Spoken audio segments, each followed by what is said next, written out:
Hello, everybody. I think we're just about ready to start.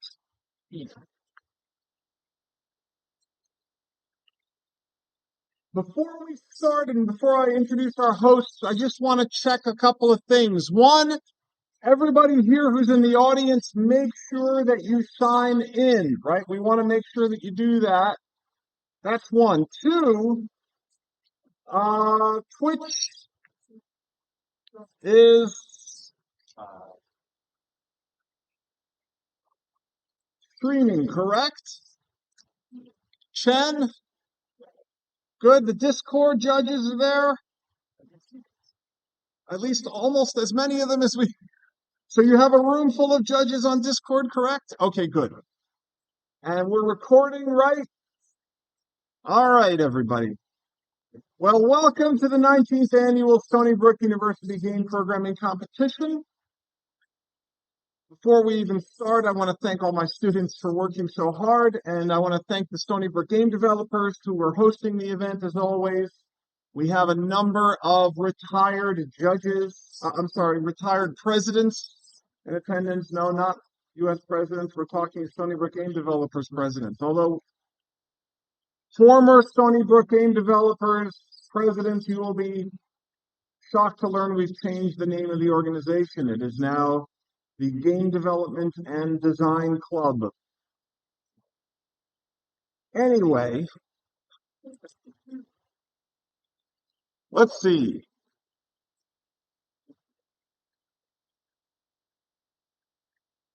I would like to introduce this year's hosts from the Stony Brook game developers. They're going to guide you through from the game developers and design. I'm never going to get past it.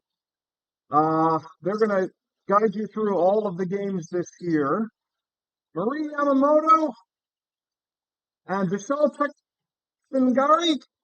Singani. Come on up.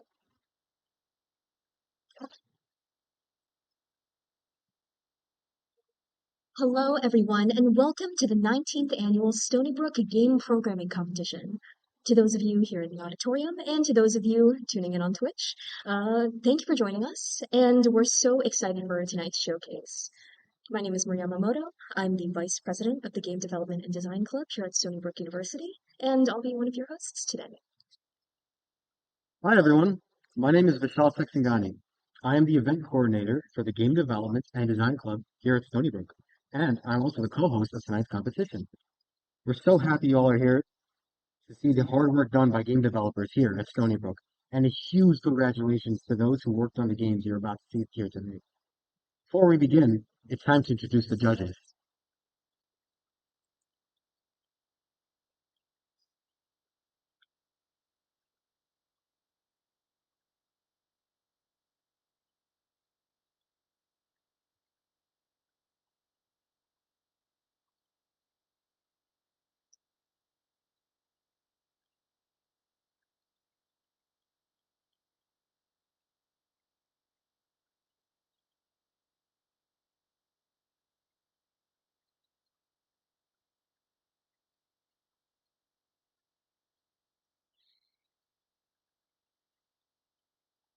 I would like to introduce the judges who are here.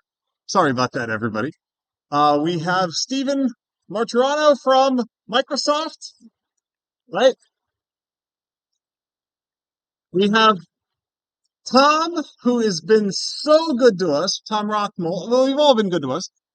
From RenPy, we have a former winner, Dan Brown from ABI, and we have Alec, who I think Alec Day, he's also he's a retired president of the organization and set the record for finalist in this competition most times, I think 3 times or 4 times. How many times? Anyway, we also have a whole collection of judges online.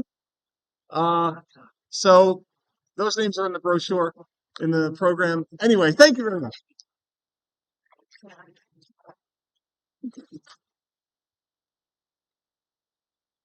Thank you very much. Without further ado, let's begin. Now, personally, what I love about video games is their ability to transport those who play them into a world of fantasy, where you can live a completely different life. With that being said, I'd love to find a video game that lets me live my lifelong dream of becoming a little frog. No anxiety, no school, just chilling out on lily pads all day. Actually, I would argue that being a frog is a lot of hard work. There's danger at every turn. You gotta hunt your own food, jump your way through treacherous terrain, and most importantly, you've got to be on the lookout for mind flayers. Yeah, I guess. Wait, can you repeat that last thing for me? Well, you'll just have to see what I mean. In our first game of the night, Amphibious Arcana.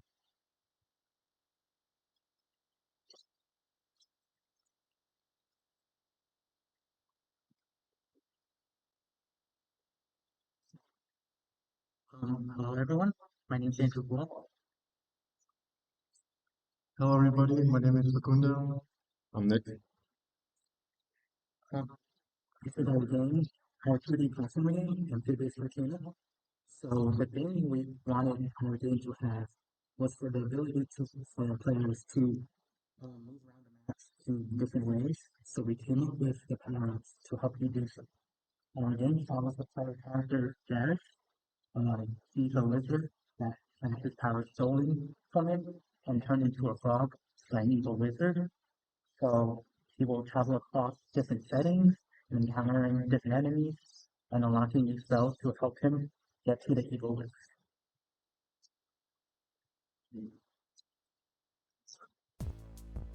So we're going to jump into our first level. As you can see, we have 3 spells, but we only have 1 unlocked. This is our first interaction with the guide, who will be guiding us throughout the game and giving us a little backstory about it.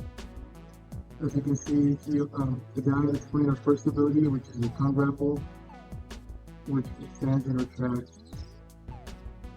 This is the first introductory level, so now we'll move to the first actual level. Now, as you can see, Link is grappling around, and we'll move forward to the guide again, who, just to give you a little summary, he'll tell us where to go.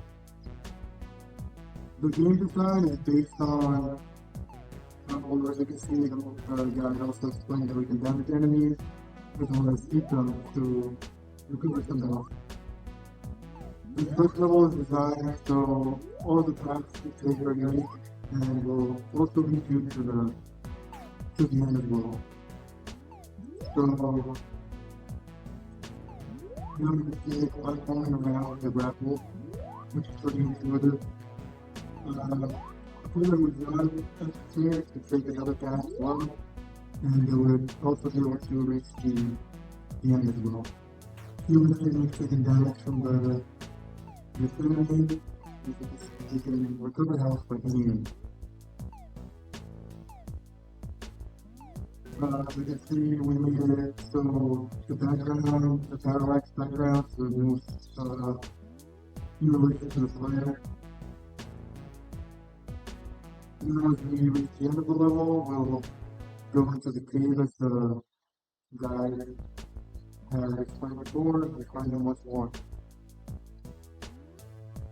He will now tell us where the end of the cave is and explain new type of energy as we just saw with the fire. We will follow you, and then if you could also be a little bit of a cave. The speed is not also made such that you can take multiple different paths and will lead you to the same pieces.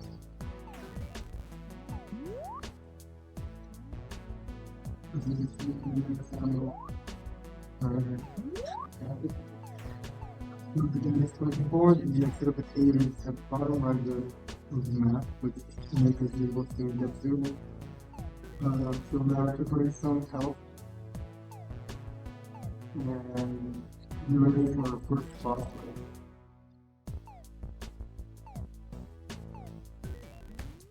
The first player, and now the music is finished, which is a pretty serious game.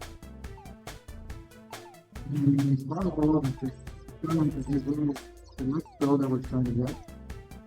And we will see it shortly after 6 months is defeated. As you can see, the fireball is launched a circle here. And now the next spell, which is the fireball, which is dropping fire, is unlocked. And then we'll explain this. Yeah, so now we've unlocked the fireball, and as the guide is telling us, we can shoot it by our feet to get a little boost. So we can use this. Sorry.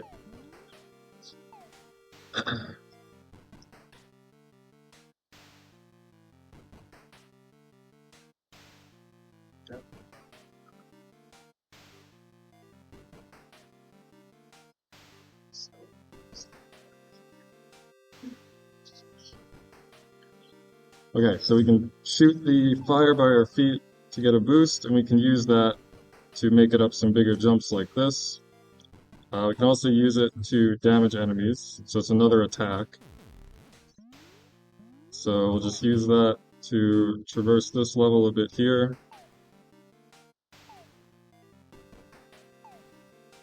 And the cool thing about it is now we can chain spells, so I can use the fire, hopefully I can pull it off, switch to the tongue, and then grapple in the air and make some bigger jumps. And that's what I want. And I can do that again, just skip some parts of the level.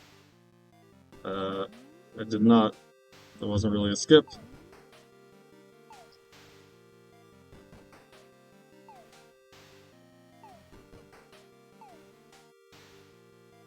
I'll try one more time. Okay. Alright. Let's go to the next level then.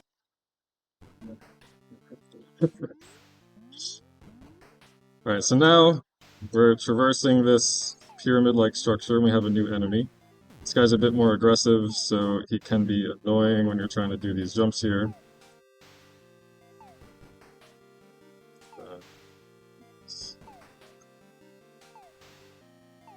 Okay, so just gonna take all these guys out.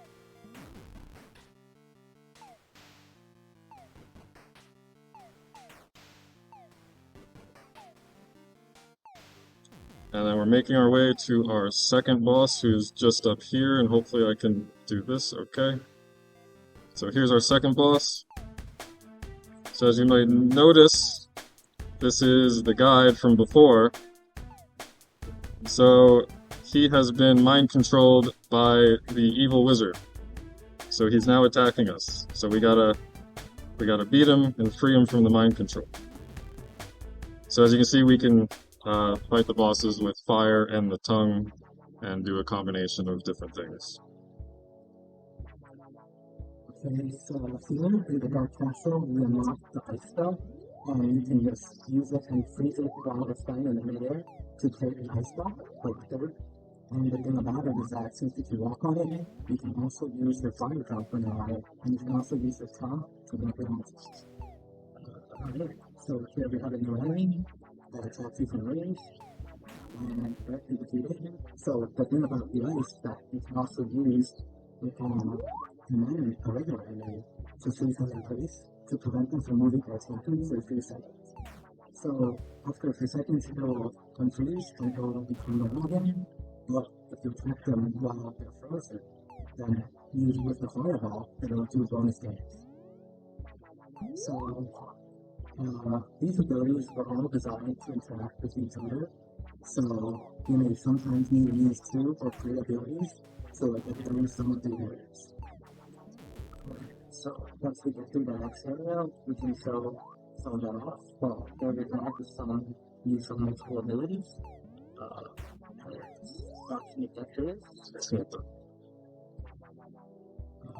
Definitely not cheating.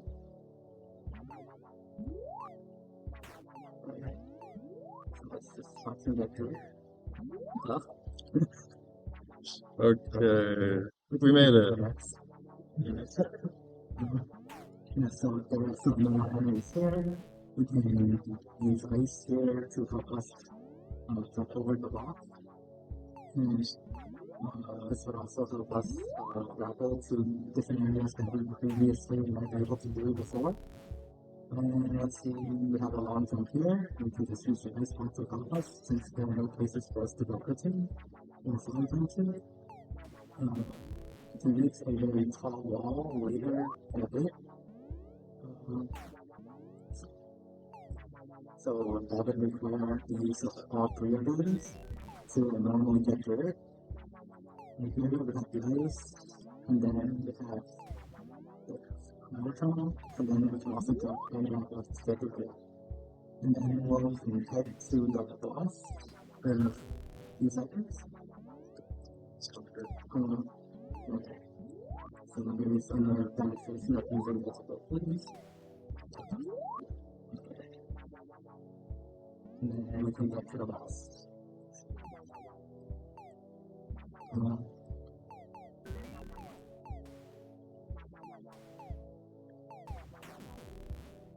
So here is an auto boss. It is a combination of the two bosses we had before. It has charging attacks, which will do 3 damage, and it also shoots projectiles at you, so you have to make sure to understand as well. And so you have to find time to damage the boss. Also be able to dodge the attacks. And once you will be done with it in a minute, and you can set it in. So we have completed it and defeated the below this curve.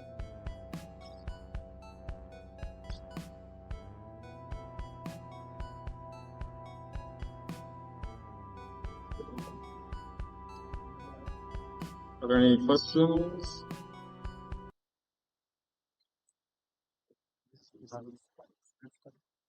Yeah. He did a lot of it, and then some of it we took from the sprites page on the CSU 380 website. Yeah. All right. Thank you.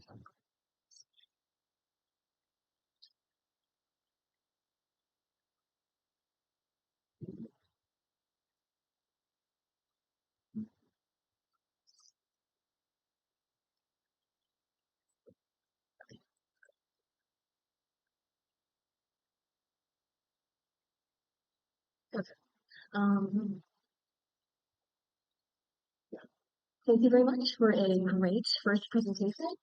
Just a reminder to the rest of the participants here, make sure to speak loudly and clearly into the microphone when you're presenting up here. Just a heads up. But yeah, I love the character design for that protagonist. Cool hat, cool robe, and cool powers.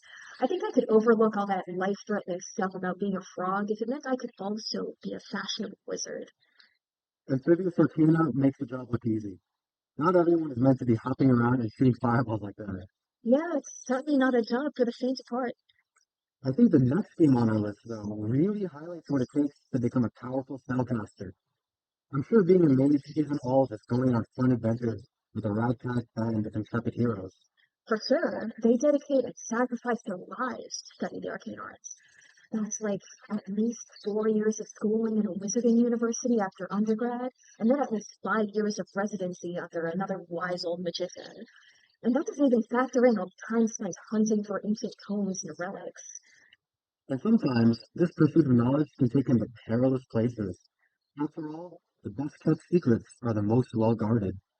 Get ready to sling spells and slay monsters in this next game, Arcane Asylum.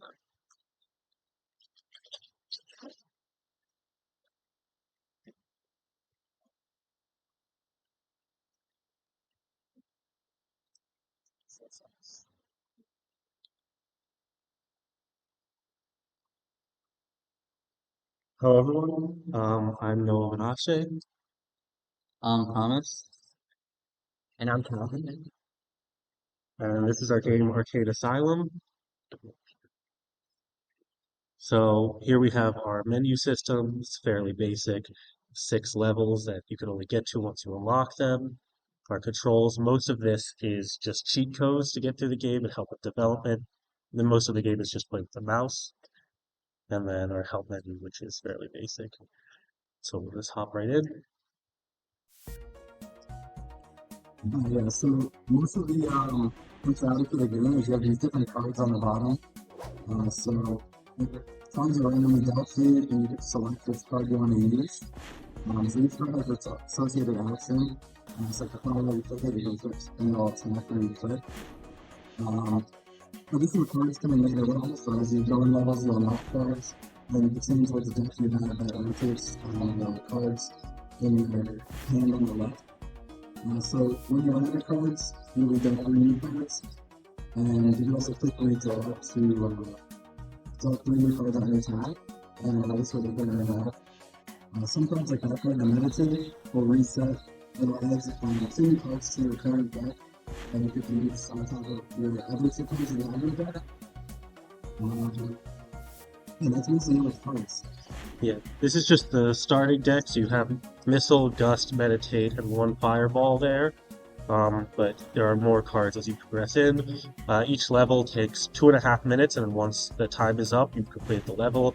But I'm just gonna skip past this for now. So then you go into level 2, and you can select. You have your starting base deck for level 1, and you can select extra cards to add in. So I'm going to select the Lightning card, 2 of the Lightning cards. And so now we have a new level with the Bat enemy, which has slightly less health than the zombie, but moves faster. The Lightning card, it didn't show up there because they weren't close enough, but will chain to any enemies that are close enough to one another. You'll see here. That'll show off better once more enemies get close together. You see you can get hit as they get close enough.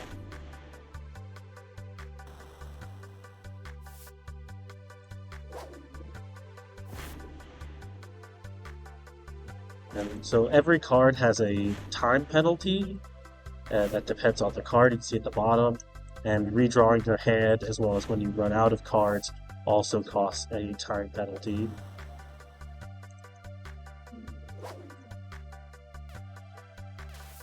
So the game mechanics is simple. The game is a decent amount of strategy involved. So you don't have to always face your side, because as we see here, it's game over because they can attack us. Yes. Let me just press play here. Yes, you can start back at level 2. But I'll just skip ahead to level 3. So here now you get a new card to add, which you get Ice Wall. I still don't get to really show off lightning, so we'll do that. And this level has both zombies and bats. So skip that.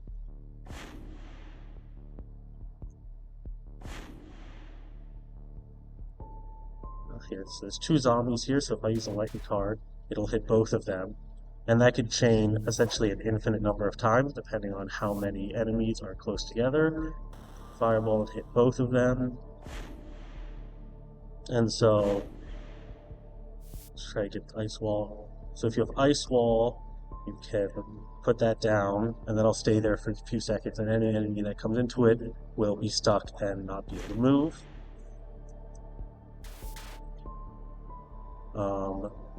Yeah, and then in this level specifically, once the time runs out, instead of just winning, see here, it will spawn a boss, which you must defeat the boss to complete the level. But I've been busy talking, so I probably will end up losing. Yeah, we added a health cheat as well.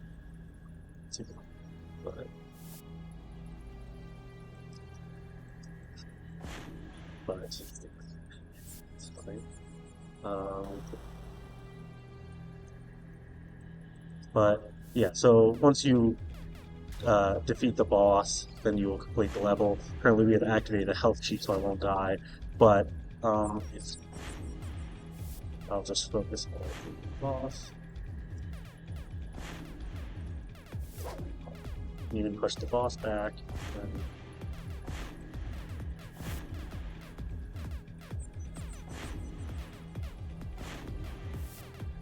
So when the boss spawns, the spawn timer for the enemies gets slower, but as you can see, you can still easily get overwhelmed. The boss is dead. You need level 3, then go to level 4, and you unlock a new ability called Death Touch, which does not do a lot of damage, but it if you kill an enemy with it, it will have no cooldown. So you want to focus on enemies that have low health. And here we have a new enemy, the Knight, which has more HP than the zombie or the Bat, but is slower than either one.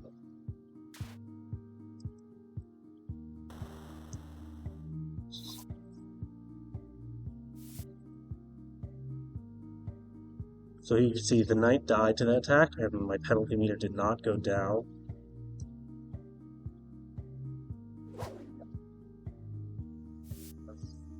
Redraw because no enemies are low enough to make that effective. A lot of these enemies are bunched together, so I'm going to want an AoE attack, such as lightning here, so we'll see that hit all 4 enemies.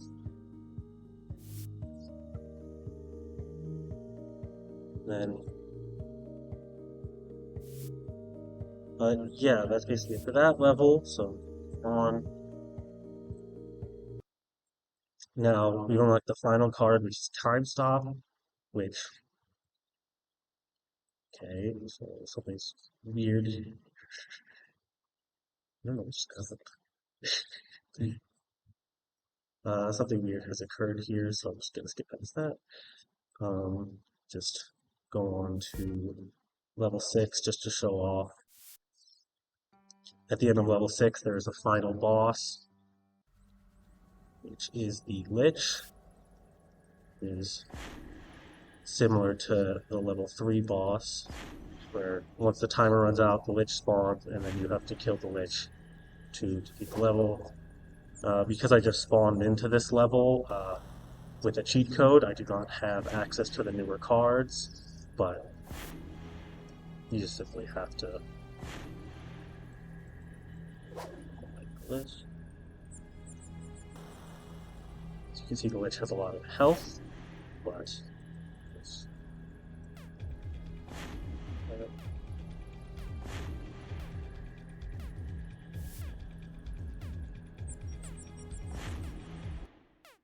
and there the Lich is dead, and the level is complete, and that's the end of the game.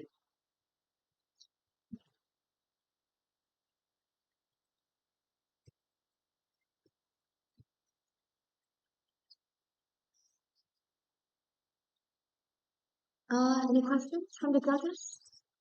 Is there any penalty in context of repressing?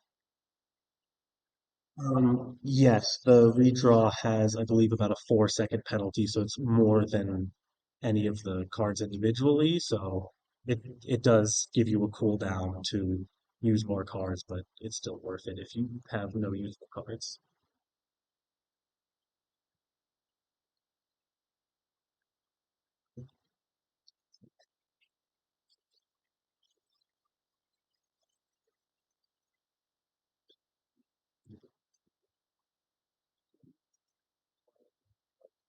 Wow, that was certainly a ride, wasn't it? Those spells were certainly unique in design and gameplay. Definitely. Personally, I think deck building games are really cool. I can tell this team put a lot of work into the mechanics. Though, I think I'm ready to see some protagonists that are a little less scholarly and a lot more brawny. Then the next game on our list might be to your liking. The player character is a holy knight sent from heaven to beat up some infernal fiends and save the world from evil. Oh, really? Nah, I'm just kidding. The player character is actually a demon, dead set on fighting his way to the top of Hell's hierarchy and claiming the title of Demon King. Super gritty stuff. You do still get to fight some demons though. Ooh, that's even better. I'm hooked. I know, right? Now presenting Chains of Fury.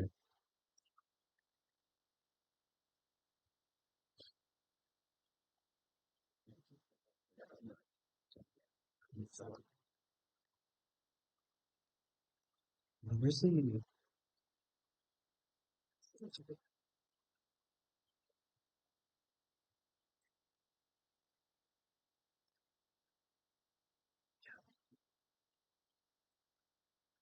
Speak close to it. Hello, everyone. Unfortunately, my fellow teammates Aaron Liang and Vincent Kay couldn't make it here today. So my name is Tor McNally, and I'm here to present Chains of Fury. The origin of this game comes from the shared interest that me and my teammates had in games such as Dark Souls and Cuphead, which stresses difficult yet rewarding gameplay. We want players to be exposed to a wide range of opponents that have their own way of expressing themselves in their fighting style. And I hope you can see that in our game today. So here on our splash screen, we have the camera panning around the arena from top left, top right, then it goes diagonally down, and so on. So click anywhere to start with the logo on the splash screen. Here the player runs into the screen to show what character you're playing as. Just to give a little bit of background of the backstory of our game, Hell's a place where one reigns supreme, the Demon King. No demon can go against his power, primarily because he possesses the crown of obedience. All creatures of Hell must follow his rule, or be vanquished from existence by the crown. This power is not everlasting, however. Every millennium, the crown decides upon a new owner. As the theme is close at hand, the current Demon King announces a tournament boasting Hell's cream of the crop to fight for the throne. Azazel, the vengeful demon residing in the depths of Hell, has been training with his meteor hammer for centuries, all for this moment. Ever since the Demon King sentenced his father to death, Azazel has been patiently waiting for his chance of revenge, until he enters the tournament with only two goals in mind: to claim the crown and kill the current Demon King. So over here we have the creators, we have the cheat codes over here, and every time you face an opponent, you get to learn more about the backstory of why they're here or who they are. So let's just get into our first level.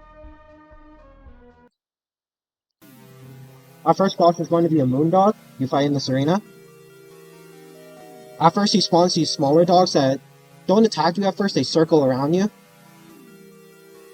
And they dash towards you, they tackle you. And they'll regroup trying to circle around you and attack you. Meanwhile, this dog will be invincible, and it'll spawn meteors trying to attack you.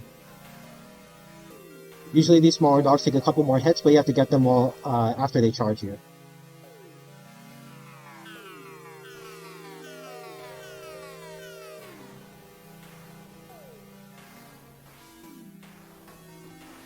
The bigger dog dashes at you as well, sooner or later.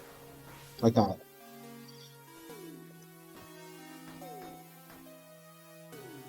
To move forward to the next level, I'll just put Infinite Hell for the sake of demonstration.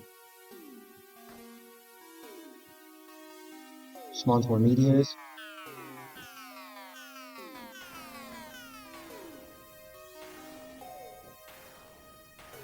We'll move on to the next level.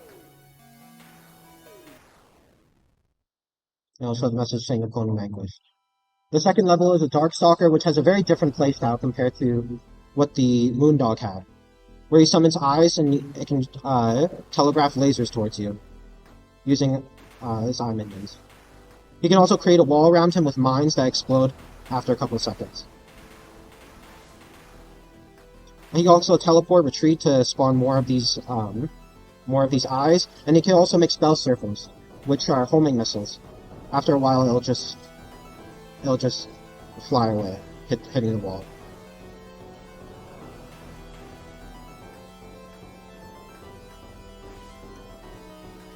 These two levels were made both by Vincent K, so shout outs to him.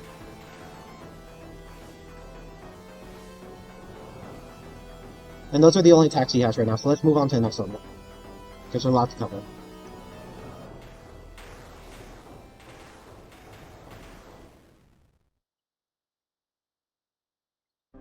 These next two levels are from Aaron Liang. Lord Ray Alpha is a little similar to Darkstalker, except now he spawns demons that can melee attack you, and he also spawns a bubble. When hit, you get slowed for a couple seconds. And he can shoot back lasers at you, rather than mines, in which Darkstalker did. It only takes one fireball to kill one of these minions. Every time it hits you, it's a very annoying boss. Shout out to Aaron for putting that. When you melee him, he automatically teleports to one of the four corners and starts spawning more demons to attack you.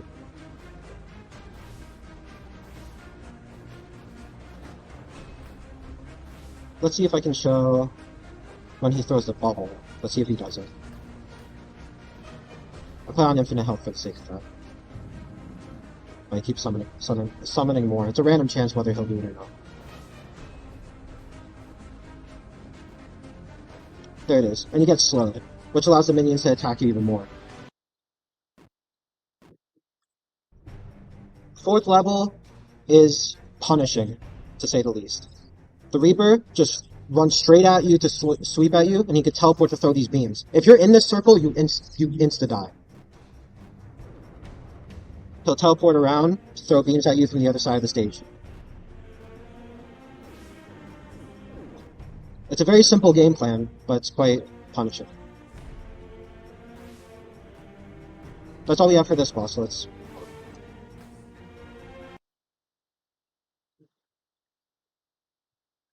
These two levels are the ones that I made.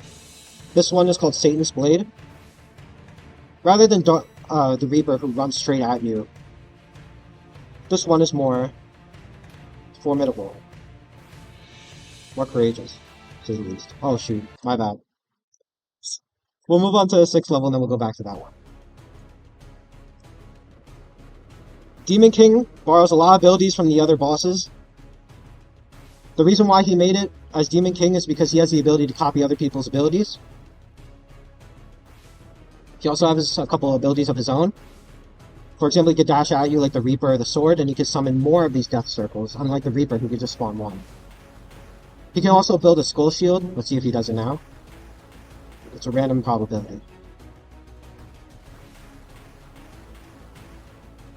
You also have to keep in mind the stamina. Even if you run it, it uses some of the stamina. So you gotta manage that.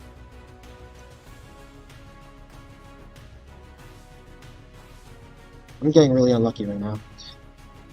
Oh, here we go. So it spawns a Skull Shield, which he can run around with. He can even expand it. Let's see if he does it. It's still like a probability that he'll do it. You can throw fireballs at it to eliminate some of the fireballs. Like that. And put infinite. Yeah, so you can expand the Skull Shield like that to hit you from far. So these are the only moves he has. Let's go back to level 5 and see what the sword can do.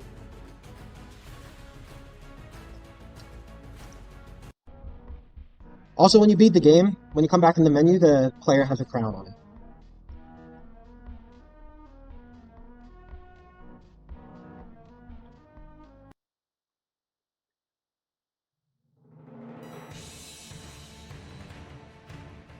He can do a frenzy attack which dashes towards you, and it attacks you if you don't heed the warning that he gives you.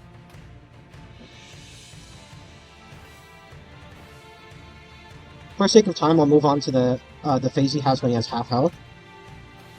Important thing I want to show is you get too close and attack him for too long, he makes a tornado, which sucks you in. If you try to hold away, he's slowing you down. Let me get to the half health phase. When he's half health, he spawns an assist sword after he's done attacking. In the middle, which can not only heal you, but also throw beams of his own. The balance in this is that if you hit one sword, it damages the other. So they're connected in that way. So you hit one, it hits the other. He can also suck you in while he throws projectiles at you. And that's it for our boss. For this boss.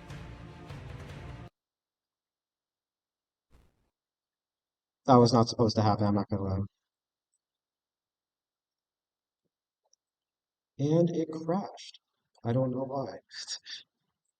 I'll refresh it. For our last feature of the game, if you unlock all the levels,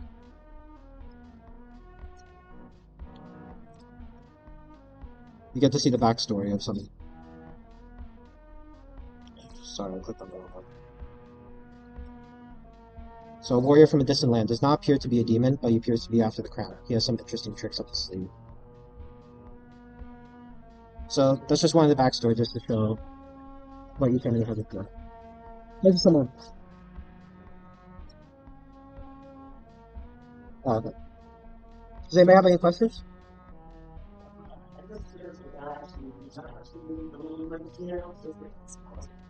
Yes, it does have iframes. I can show you. I forgot to show you some important abilities. That's my apologies. So if you dash, he has iframes on it, and he can throw a projectile, and if you right-click, he can teleport to it. That was something I forgot to tell you. I'm sorry. Are there any other questions?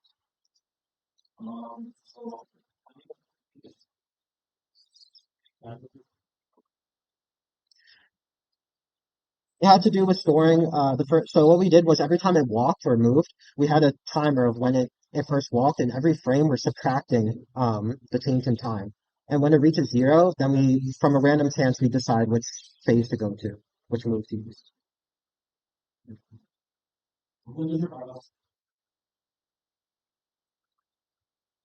Excuse me, I didn't think I heard you.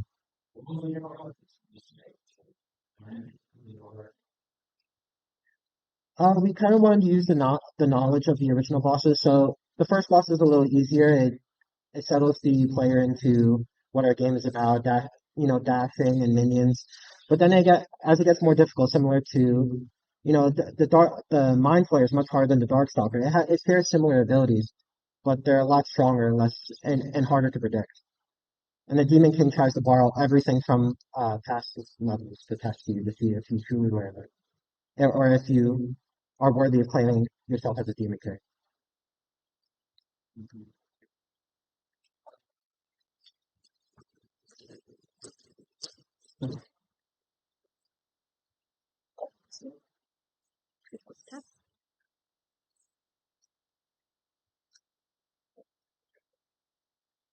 I absolutely adore the art of this game.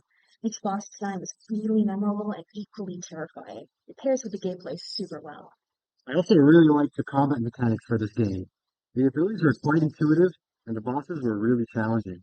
There's never a dull moment in hell, I suppose. I wonder what he's gonna do with all that power now, though. I mean, besides ruining the underworld. Tons of stuff in store. People grab their ultimate power for all sorts of reasons. The hero of our next game is a little different, though, since he was born with his. But in his universe, they're crucial to saving the world he lives in. What type of power does this hero have? Some sort of super strength, flight, telekinesis? I mean, if I had any power, I would want to make dining hall food taste better. It's really not good, is it? Well, not everything is so black and white.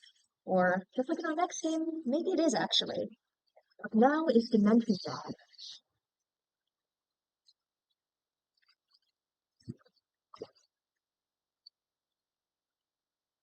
Hi, my name is Alan. My name's Henry. And I am Benny. And this is our game. Dimension Dash. So, our concept for this game is to make a hard to play 2D platformer. There's only one mechanic, it's to dash. Very simple, but extremely hard to master. And that dash is influenced by two dimensions, as we'll see in our first level. And this level is a tutorial level. The first thing we have is a song and we'll teach you how the control works. So right now we're in the right dimension. One type of dimension you can dash in whatever direction you're facing, or you can look into your brain, which is WASD. And this dimension dash does not end until you hit a wall. As you can see here, until you hit a wall, it does not stop. And you can transfer to dark dimension, and it will still not stop. And in the dark dimension, we have the element that's on top of the four different directions that we can dash in. If you touch three directions at once, you'll dance diagonally in that direction. And the other change in the dance in this dimension is that the dance is no longer continuing until you hit a wall. It stops after you come the same distance. And in total, you can dash 3 times before you enter free fall, and you can never dash again until you land on a platform on the ground. As you can see, we chain.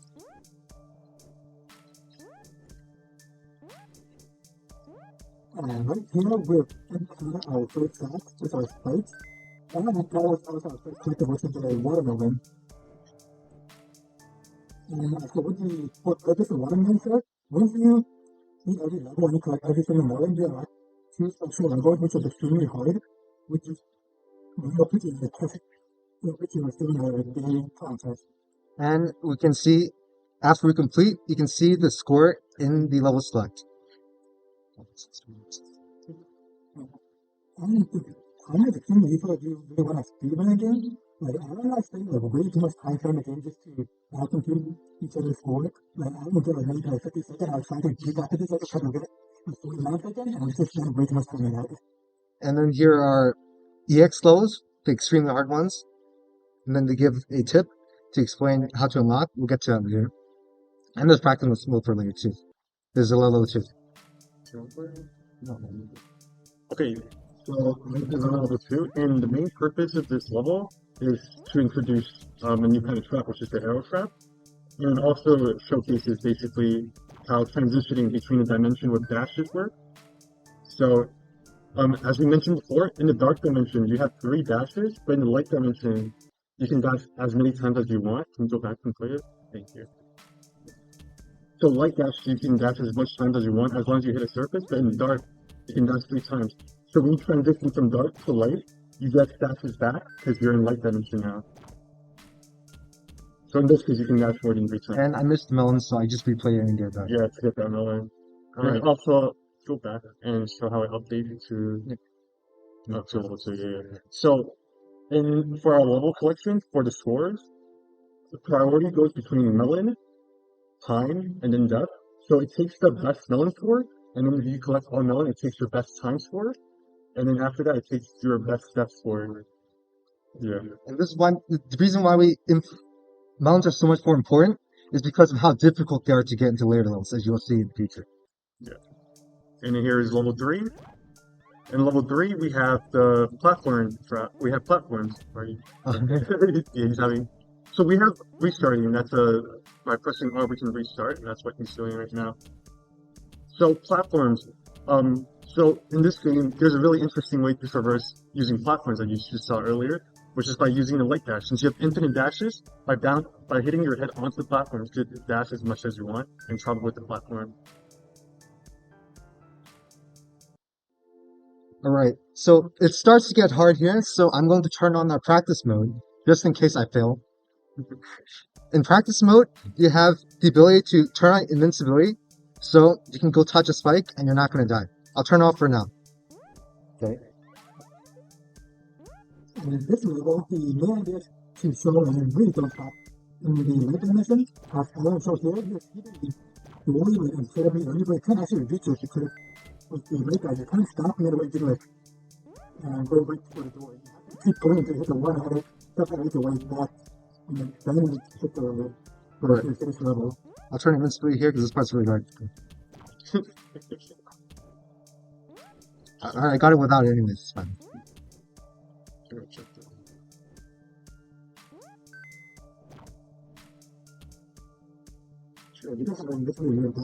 it's just, it's... Is she still arguing? Yeah, wait, I got many times. Alright, so, in this level, you'll start to see where it gets interesting with both dimensions interacting with each other. So in this section here, you see this platform, and then a dark dimension area. So the player will have to do trial and error, but I'll do it like the first try and explain it. So to get here, you have to. To get here, you have to make sure that you dash in with light dash and hit not the spike area, and then you dash back out. You dash back out.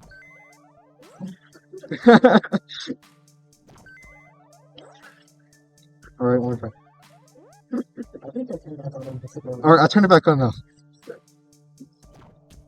So the goal is to hit that block in order to. Alright, you hit it? Okay, I'm just. Reset the 3 dashes. I'll do it. Alright, let's just imagine I got it.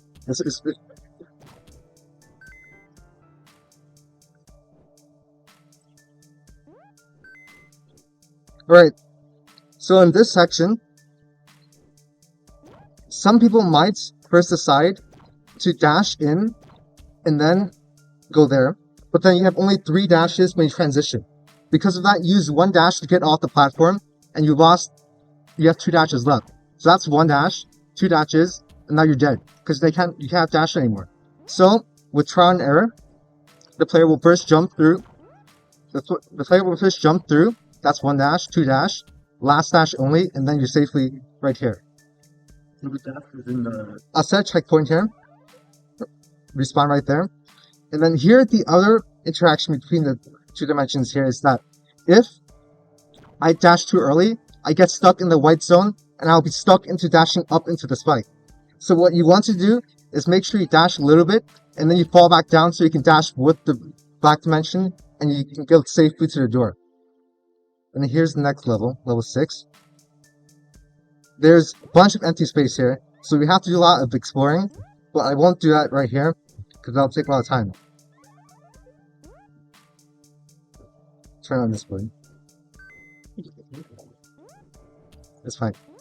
Another interaction between the dimensions here is that if you dash here, and you dash right back up, you can dash immediately instead of falling back downwards. This saves time and will allow you to speed run through this level.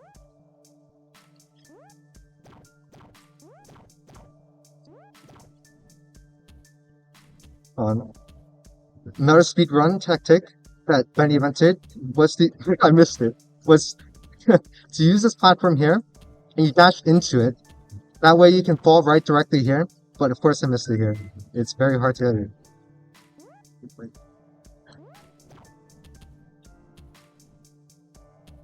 Yeah, well, cheat time. This game is stuff. Yeah, I cannot play it with cheese right now. I'm not used to this laptop.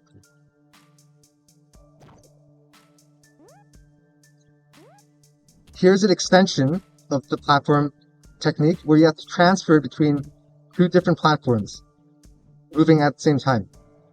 I'll set a checkpoint so we can do it for real.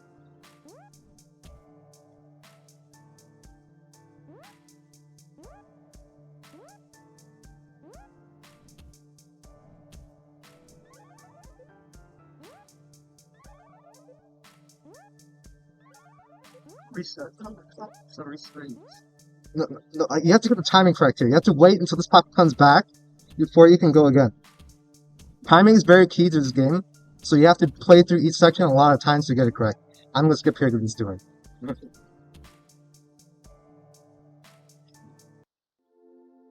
And then here's our first extra level.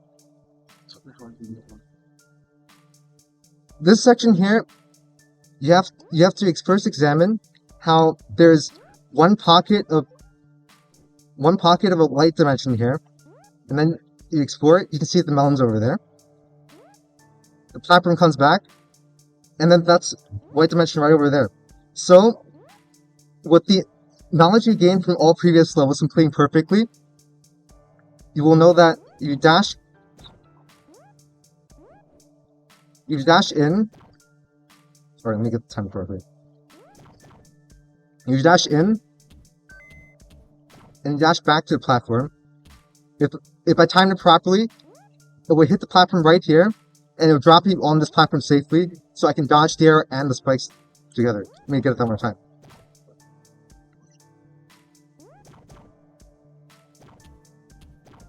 Or, if you hit it and you time properly, you can escape both the platform and the arrow entirely.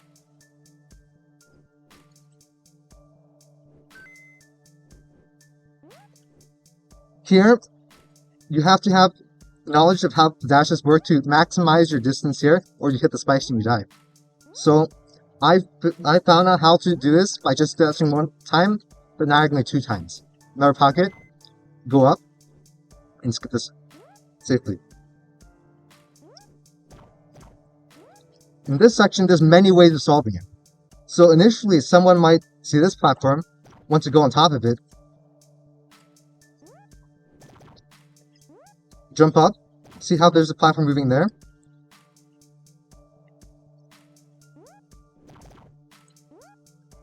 And now there's one safe block to dash to right there. So, with proper timing, you can land safely over here. And you get the melon over there too. Dash up safely. And then we can time it properly to thread the needle and drop right below the platform right here.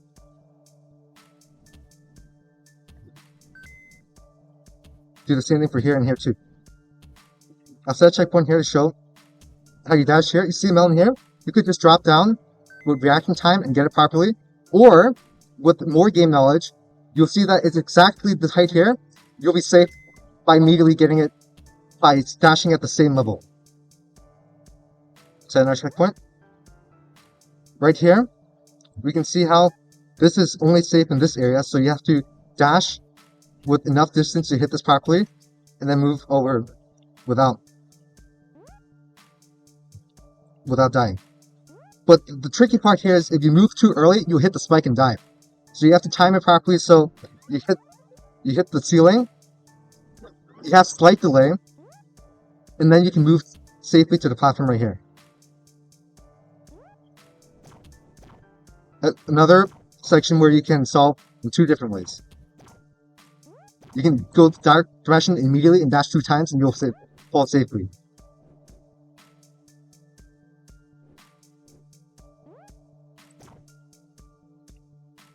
Here's another interesting interaction.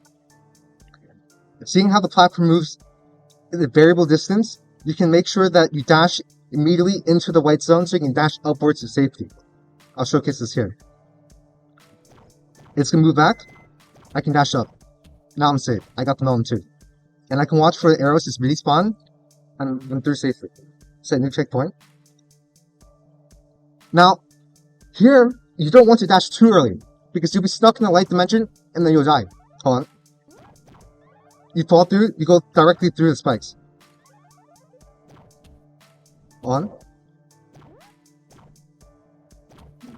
Now you die. So, you want to dash preemptively, and dodge that light section trap. That way you don't end up dying. Here's an interesting section where you can get multiple melons, 3 melons in a row.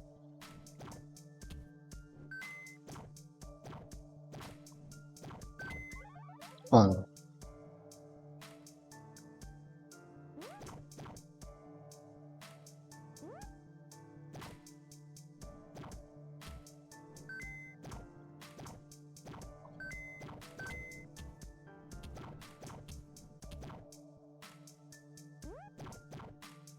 And just like that, with enough tries, you can analyze that section and be able to speed run by getting 3 melons in one fell swoop. And that's just the end section where you have to time very carefully to make sure you don't die. Because if you dash improperly, you're just gonna hit the spikes on top and you can't make it through.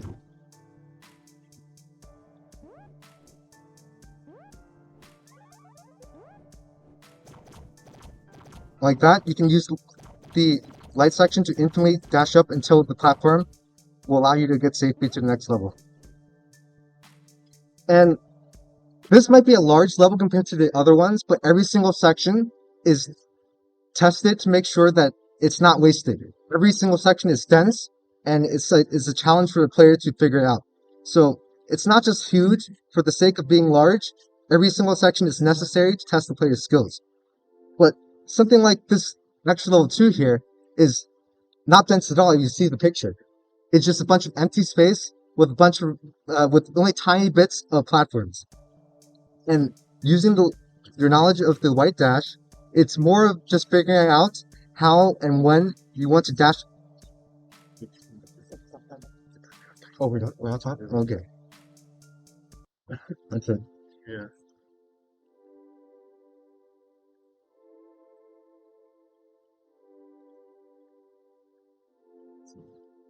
Any questions from the judges? No? All right.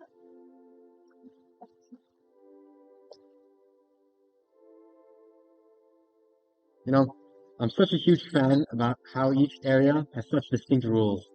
It really makes you have to plan your moves in advance, unless you want to get stuck. I agree. Though I suppose it's more applicable here than in other games, but certainly you'd plan ahead in every game, at least a little bit. Yeah. Everyone's playstyle is different. Let's not focus on what I would or wouldn't do. Like Jeff?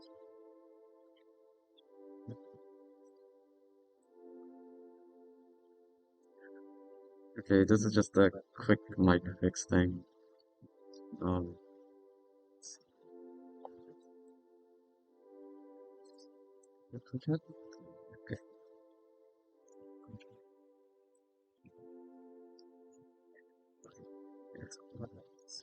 Okay, let's see.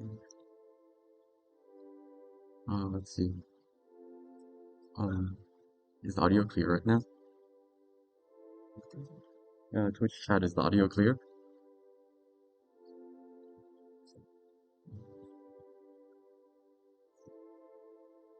Is the audio clear? Yes? Okay. Is there anything in particular that was loud? Like, was the game too loud, or was the voice too loud, or the balance?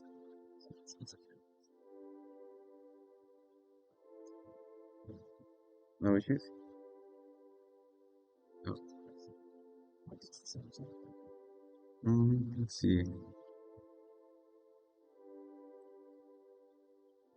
I think we're still good. There's nothing in particular that seems off. Wait, so you can hear me clearly, right? There's no issues? Okay. Then I guess we're just gonna go back to the stream. Okay.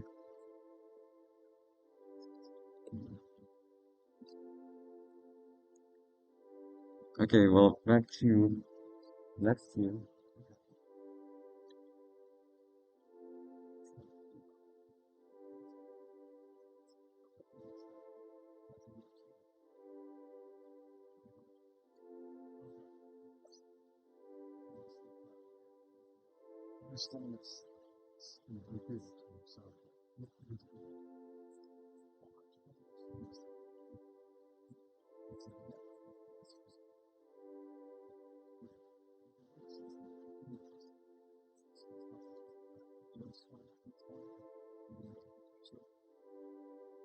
Anyway,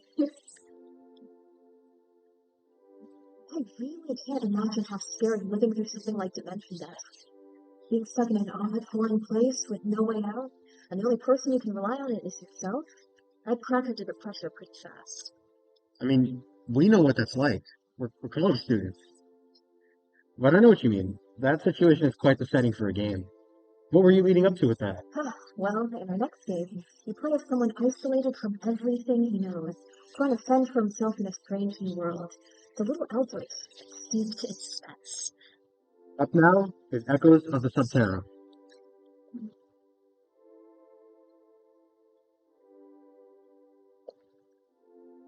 I'll begin in a moment. We're waiting for a judge to return. I'll let you listen to the nice title music. Wait. Oh.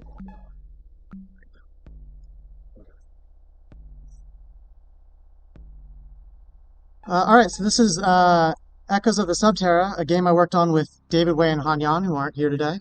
I want to thank you all for coming out. I know you could be playing Zelda right now, so... first I'll go through the tutorial. The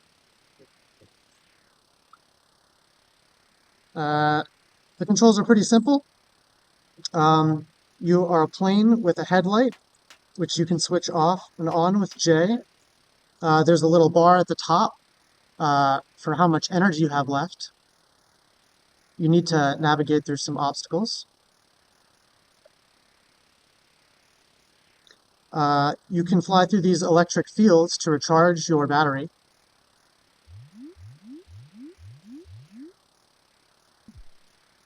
Monsters will appear that you need to defeat, or else they'll run into you. Some of the monsters, though, are invincible to your shots until you shine this condensed flashlight at them. And those are the basic mechanics. There's some more enemies you'll see later. So I'll go through arcade mode.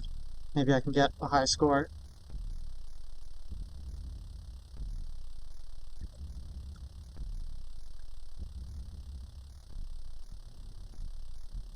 So this level, it starts off slow, trying to introduce a player. Don't want to overwhelm them with too many obstacles at first.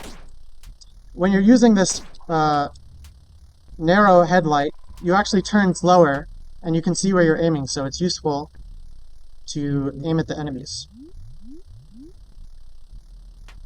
Sometimes you actually want to turn off your flashlight completely to recharge, and also it's part of the scoring. So the less power you use, the higher your score will be at the end. And that's the first level. The second level has a different color background and has some enemies that move in new patterns.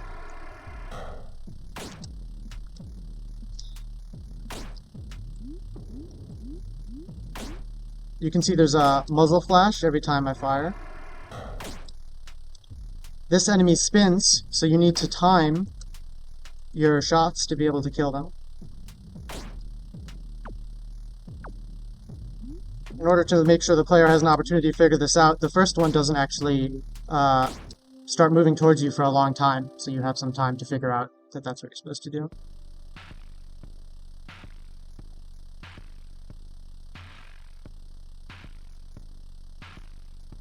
The music was all made in Ableton Live. I like to make music, so it was fun to make.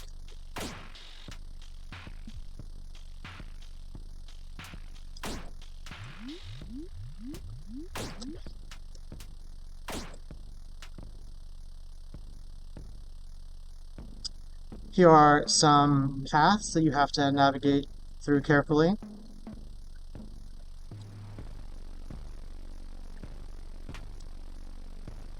I can use this opportunity to recharge.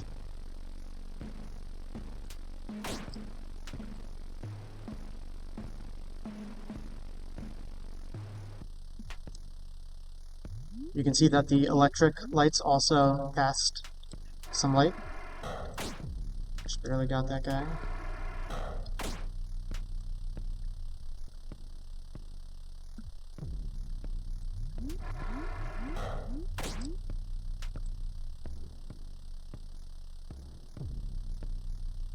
You can see that the backgrounds, there's a few layers that move at different speeds to give the illusion that you're traveling through a full cave and not just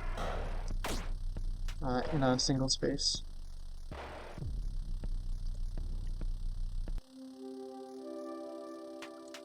There's a little jingle at the end. Up next is the first boss. You'll have to dodge his projectiles.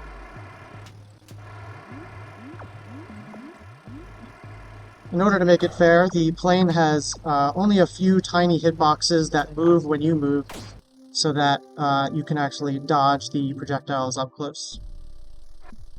This is level 5, and here I introduce a new type of enemy that becomes weak only in the darkness. In order to give the player a chance to figure that out, I made him move quite slow and placed a weak to light enemy right below him so that hopefully they would notice while they were killing the other enemy that moved faster that the enemy that needs to be in the dark would become weak when they shot or weren't shining the flashlight on them.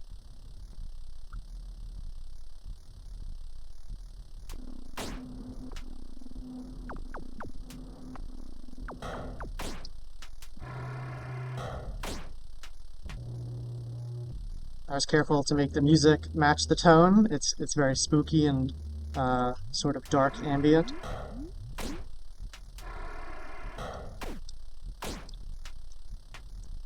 The electric fields can also move.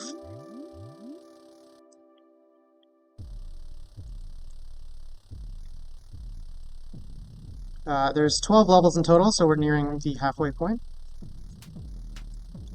This level was made by Pond, I think, who's not here, but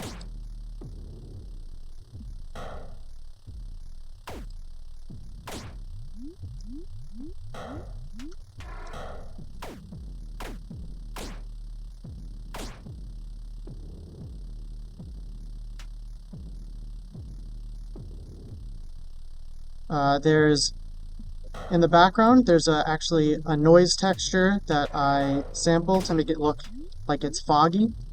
You can see it's not just a clear color in the background, it looks a little foggy.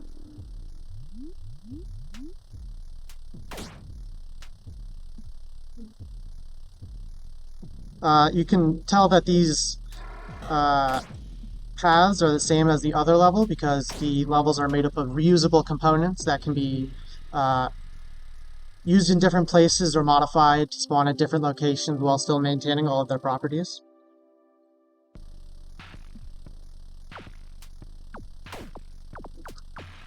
You can see it starts to become more of a bullet hell as it goes on. I was very inspired by shoot 'em up arcade games. Oh, I got hit.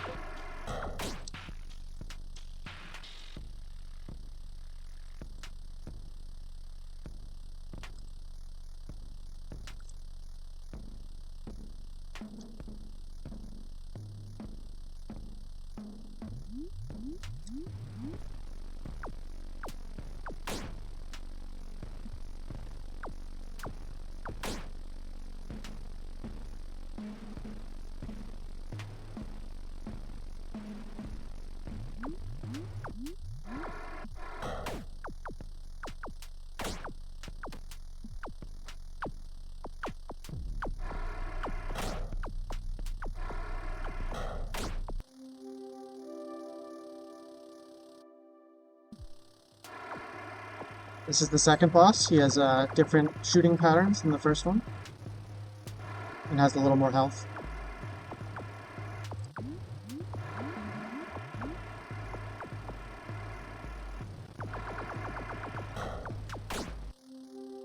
Okay.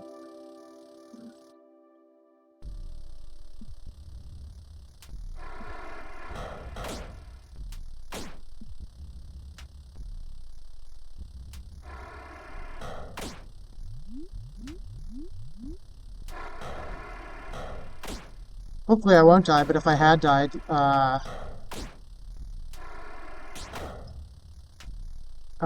there's a continue system. You have 3 health in the level, but if you die, you get a total of 3 retries throughout the game.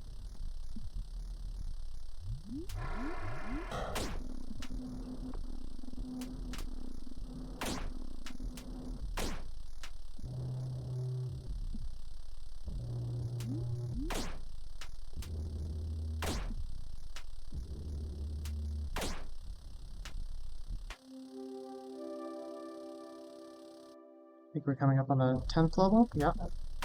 This level's a little bit faster. The enemies show up at and move towards you faster than normal. It also means you have less time to recharge.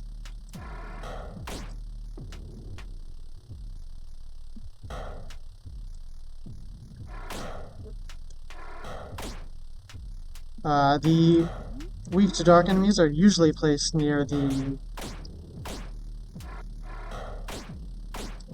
electric lights so that you can see them even while your headlights are off, because otherwise it's more difficult.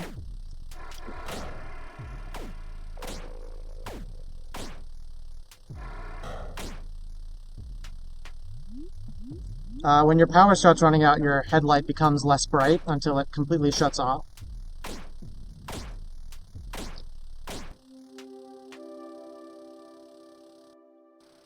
And this level is much faster.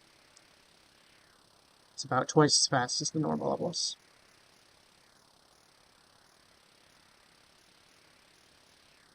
You can see the stalactites can also move.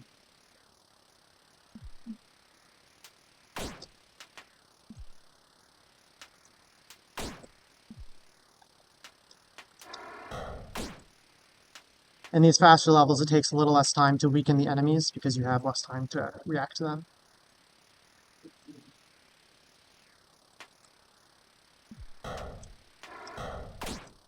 There's also, it might be kind of quiet, but there is a sound that when enemies spawn, so even if your headlight is off, you know that some threat has appeared. You have to figure out exactly what you'll need to turn the light on.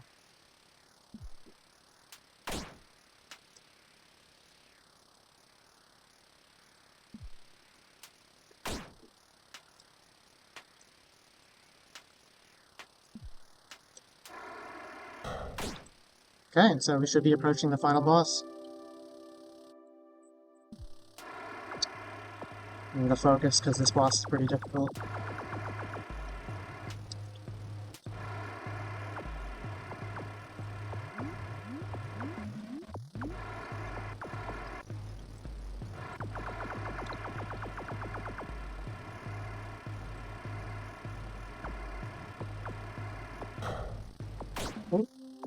It looks like we got him. Alright, so, my name, I'm Jacob, so, I submit my score. It should bring us to a leaderboard. So this was the second best run. I had another better run. This was also me, but this is an online leaderboard, so when you play the game, you can, compare your scores to other people who have played. This is my friend Michael, who I think is watching.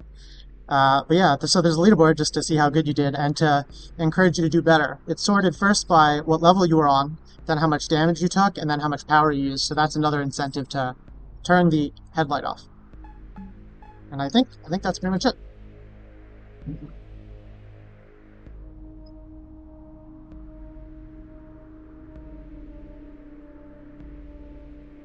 Are there any questions from the judges?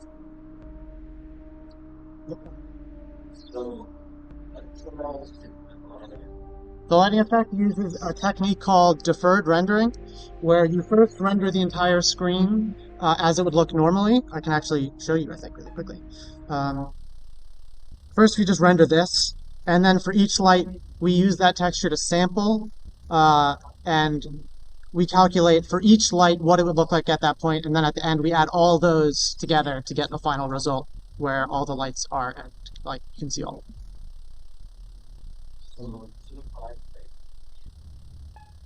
Yeah. This is also, all the lights use the same system. So the shoot light, this flashlight, these electric lights, it's all the same code.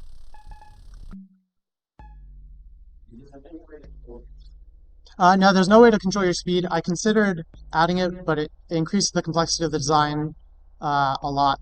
So yeah, no, there's not.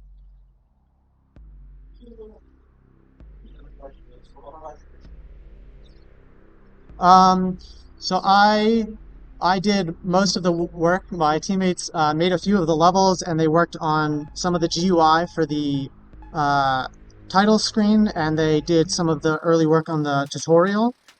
I think they made levels 6, 9, and 10.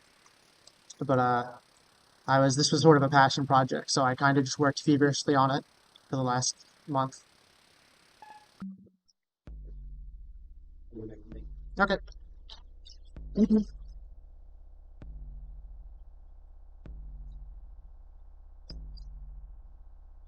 Wow, that game really did feel like a horror movie.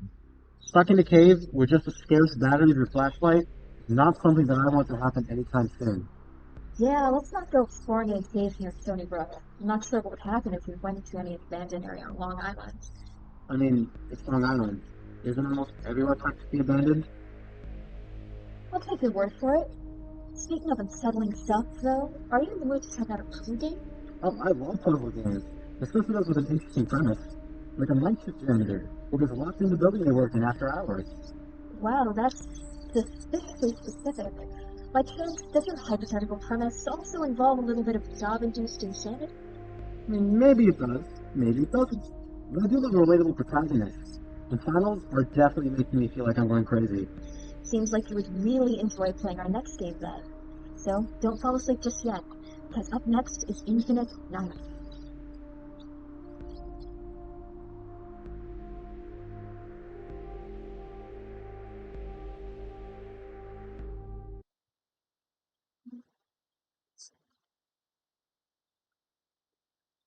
Hello everyone!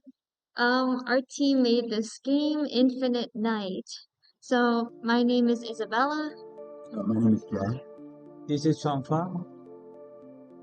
And yeah, so essentially, this is a point and click first person puzzle game where you really only use the mouse. You can use A and D to look left and right. But I designed this game after playing a number of other point and click puzzle games that are 2D, and I'll get to those in a moment. But in terms of story, yeah, you're a night shift janitor whose long nights of work on the job have taken a toll on their sanity, and they're going a little loopy. So here you are back at work, but you left your ID at home. Oh no! So essentially, the concept of the first level is you have to go through this room and find someone else's ID so that you can get into the rest of the facility. So yeah, growing up, I played a lot of games like Myst and Putt Travels Through Time and whatnot, and those are all 2D games that use like isometric art styles to make it look like you're in a 3D environment. So here we just have 4 individual panels that represent like the 4 walls of this room, and you can look in either direction. And you can click on certain things, like if you want to look at the building schedule here, you can see this close up of the sign, and this is the first like hint to the player. It says here, if you forgot your ID, consult our check-in representative. Okay, well, there's no one here, but perhaps if I click on the desk. Oh, look, I opened up one of the drawers, and inside there's a to-do list that goes on and on about the plants on the other side of the room.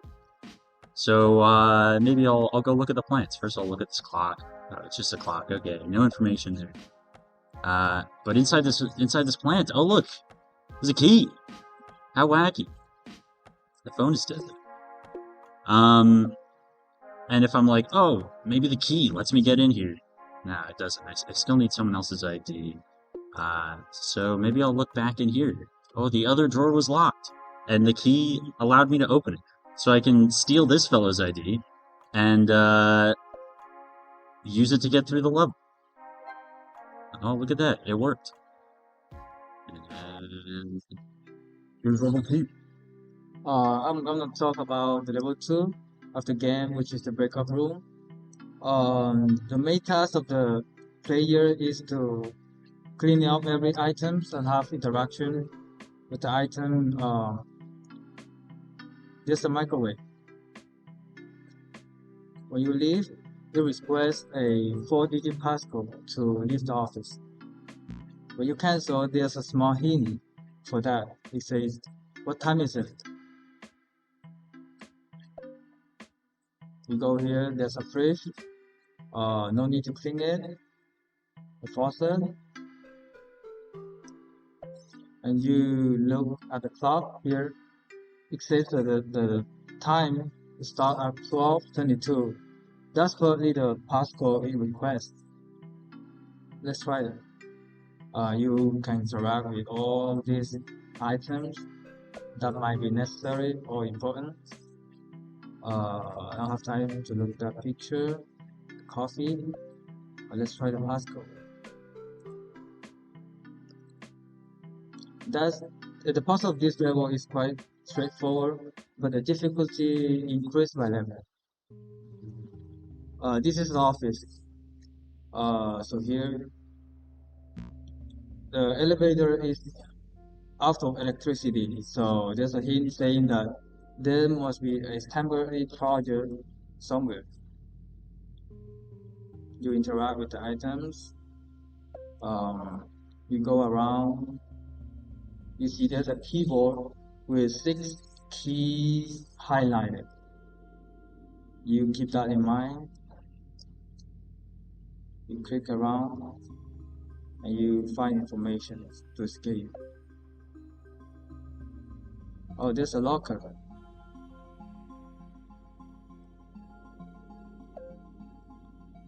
Okay. The light is on, so you turn it off. The exit sign.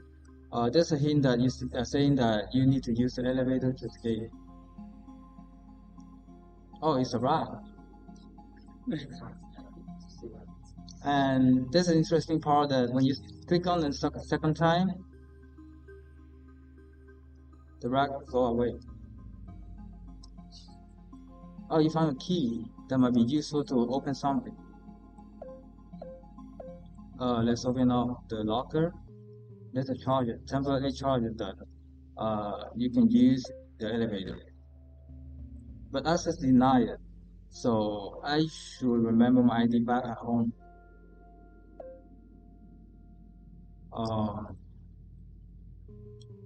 The safe blocker requested 6-digit passcode. So when you enter randomly, like wrong passcode, it will give you a hint. In the orders of the key matter. So there's a 6 highlight key. The pattern looks familiar. How about 1, 2, 3, 4, 5, 6? Oh, CSV 380. Let's try that. Oh, you get the ID. So now let's try that. We're out.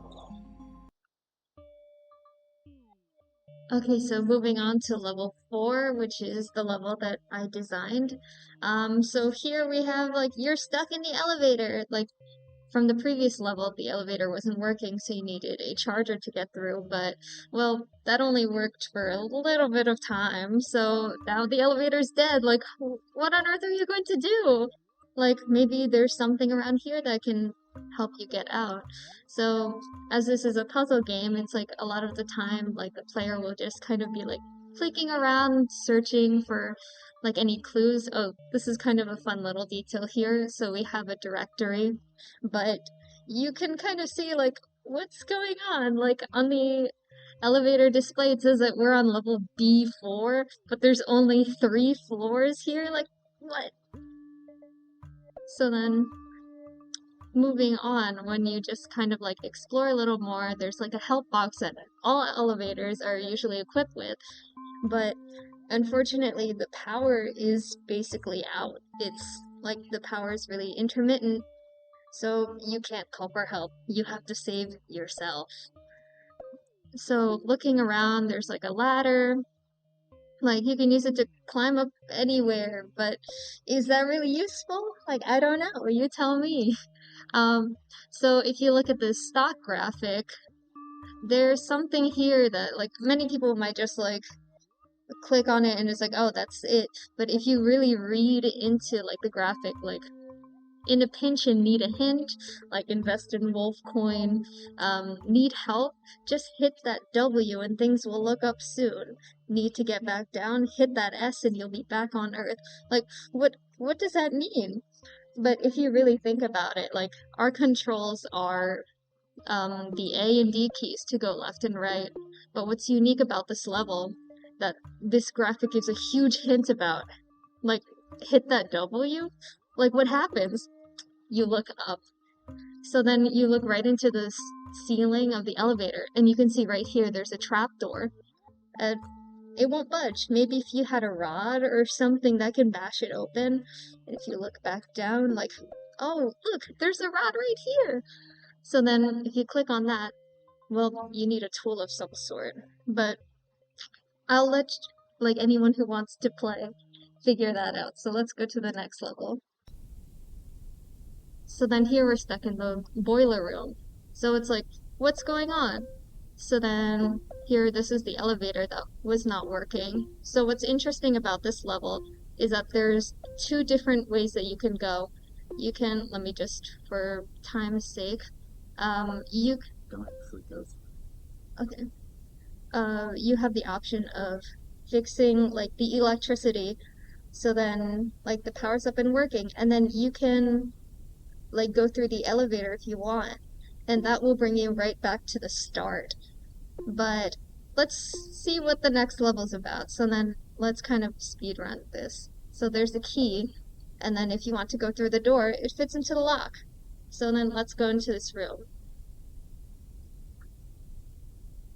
Yeah, so essentially if you went through the elevator after turning the power on, you got the like bad ending of the game where your guy just shows up at the beginning of the game and says, "Oh no, the sun is still setting. It's still the beginning of nighttime. This is odd." I'm not sure if this is just because the assets are taking a long time to load, but in the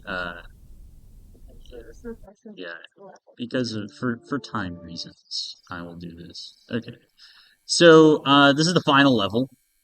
And I wanted to design this level to be fairly intricate with a lot of small details and different moving parts.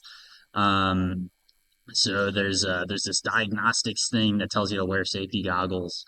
Uh, there's the door here that you came through, the first digital clock in the game.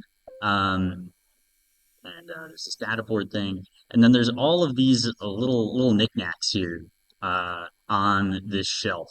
So if the user picks up this empty beaker and they want to pretend to be a scientist, they can do just that and fill the empty beaker with a little bit of green liquid. And then maybe they're like, oh, I'll throw some orange liquid. I like orange. Oh no, it turns gray. Poof. So perhaps there's some other information in this room that can help me figure out what order to do these in. Because if I just kind of go randomly, it's probably not going to get me anywhere. If I go up this spiral staircase here, spiral staircase make me anxious. So look at that. The hatch has a 3-digit padlock, and if I try to open this up, there's a 4-digit padlock. So the player now knows that they're looking for two different codes. Um, and if they perhaps look in this lab codes, they'll see a number of different colors with marks. And there's one blue one, two orange ones, and three greens. So perhaps I will try to trust a beaker. I will start with blue, and then I'll do orange. Whoa, they combine to be dark blue. And then I'll throw some green in there. And now they're a deep rose colored liquid. So I'll put them in this beaker shaped mechanism and look in here, and now we have a code 2481. I wanted to really emphasize the idea of sheer information, giving the player different advancements. So like if somebody already knew 2481, they could, and they were trying to like speed run, they could just come right in here and type that in and get into this area. Which kind of rewards players for like writing things down and stuff like that. Anyways, this is the final puzzle, and it's pretty difficult.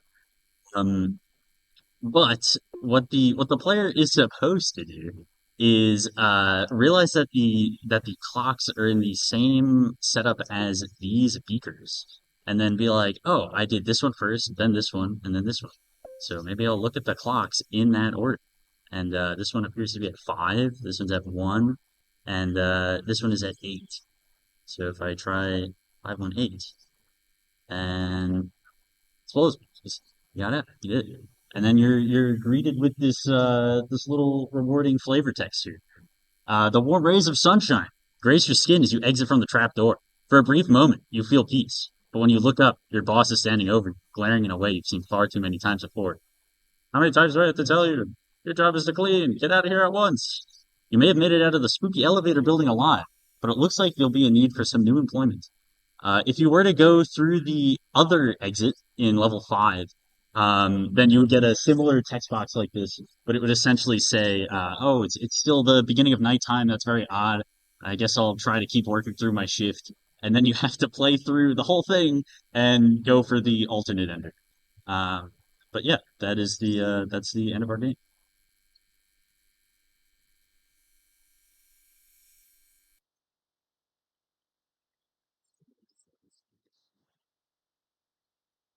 Any questions from the judges?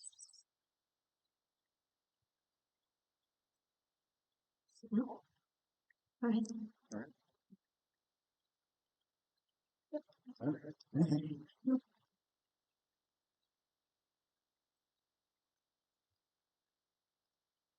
Wow, that game really made you feel like a janitor. I'm a huge fan of how each of the puzzles felt unique, especially the one in the elevator. I loved playing those escape room like flash games as a kid, so this game really took me back to my childhood. And the twist at the end was such a nice touch. Definitely. It was just like the premise I was talking about. What a coincidence. Hmm. With infinite night in mind, though, I think it's really important that we don't practice self-care and do our best at, a good work-life balance. It's hard to be compassionate when you're burnt out. I mean, how much compassion do you really need to be a janitor? Well, I guess not much, but veterinarians sure do need a lot. Just like in our next game. Oh, that's true. Yeah, I mean, each animal you need to take care of has just so many needs. I don't know how they remember it all. And it gets tougher. The protagonist in this next game is a vet for monsters. So not only do you need to make sure they're happy and healthy, but you also got to protect your life from your own patients. After all, you gotta be a good clinician if you're 6 feet under. Well, I guess not dying is the best healthcare you can do. Up now is Pet Hunter.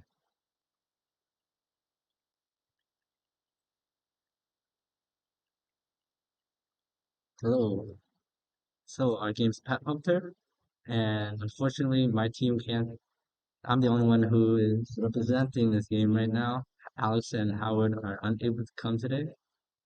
So the whole story behind this game is you play as this veterinarian who's in charge of taking care of strange mystical pets, and of course, you've accidentally set them free, and now they're free roaming out in the world, and they could get hurt, harm others, and now it's your job to try and catch them back. So, for each pet, they have a puzzle slash challenge that you have to get through in order for you to finally be able to catch them. So let's just go to the first level right now. Alright, so for the first level, you're here to catch the slime pet. There are 2 puzzles for this level, and the first one is a memorization puzzle. So all you have to do is touch the tiles in the sequence that they appear. Oh, I got it wrong immediately. Okay, so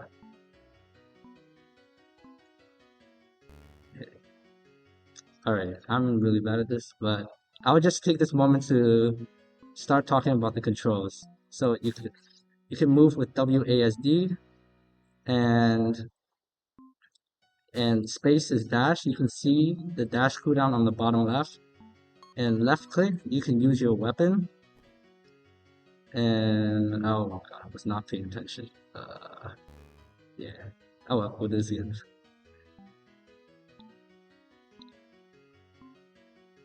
And to get past this level, you really only have to get 3 of the sequences correct.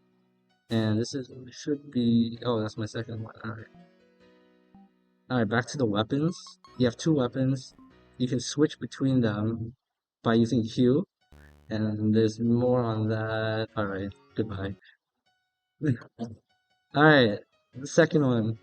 The second puzzle is the maze puzzle, where you basically have to get to the ending by the time, before the timer runs out. So you just use your dash to move quickly. I already know the path, so I'm just gonna speed through this one real quick. And if you fail the puzzle and the timer runs out, you'll just be reset back to the beginning. Go. Alright, now we get to actually fight the slime pet. So, I'll explain the mechanics of each pet. Each pet has 2 bars, the health bar and the endurance bar. And the whole point is, if you want to catch the pet, so you want to get its endurance bar to 0 without depleting its health bar too much, because you don't want to kill the pet, of course. And you have 2 weapons in your arsenal. You have your tranquilizer dart, which will deal damage to both endurance and HP. And you also have a melody glove, which will play a melody and only deal damage to the endurance bar, which is what you want. However, the melody glove has pretty short range, so you want to kind of have the balance between the 2 weapons. And now that that's done, I'll explain each of the slime moves. He basically used all of them already, but I'll just go down. I'll just talk about them one by one real quick. So, the one he's using right now is called Slime Copter, and he basically flies around like a helicopter and tries to attack you, which is pretty goofy and fun. And the next one is Slime Quake, where he charges up and smashes the ground, dealing damage all around him. And he just used the other one, which is Slime Rain, which he shoots slime drops out into the air, and they'll fall down in the region around him. They'll actually continue falling as he uses another move, so you gotta dodge both of them at the same time. And as you see, there's actually a special mechanic for the Slime Quake, where you can be immune to the actual damage while staying in the area. Let me show that real quick. Alright, as he's charging up, you see shields that pop up. You basically have to step on these shields in that order, and you'll be protected by the shields from the Slime Quake, and you won't take any damage. So that's basically all the mechanics for the slime, and I'm just gonna put it to sleep.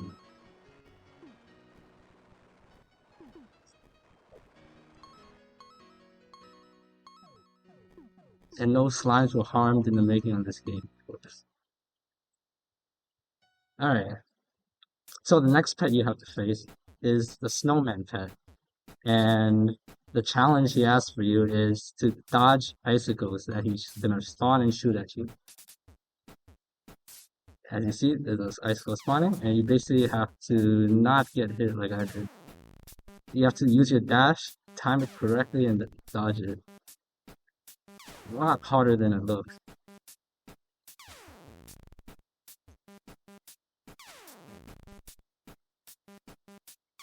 And you see this bar on the under your HP bar. If that ever gets full, you get frozen in place, and basically, maybe I should demonstrate it. You get frozen, and basically the next icicle is pretty much a guaranteed hit, so you do not want to get frozen.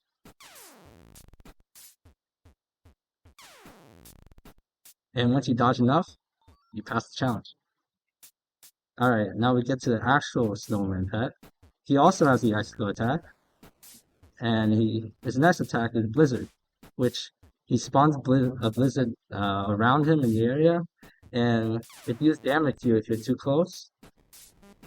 But it will also deflect your tranquilizer darts if you try to hit it. So you're gonna have to use your melody glove when he does this.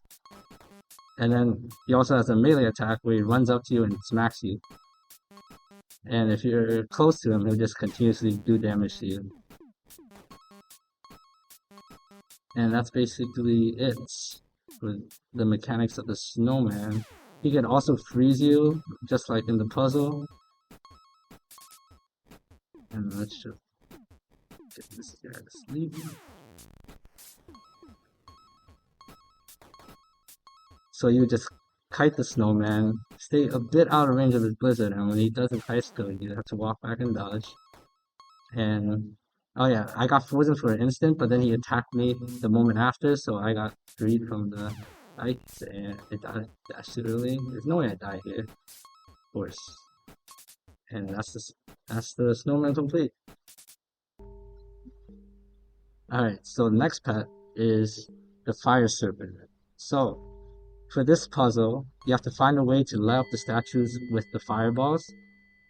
And I'm just gonna show you how to do it.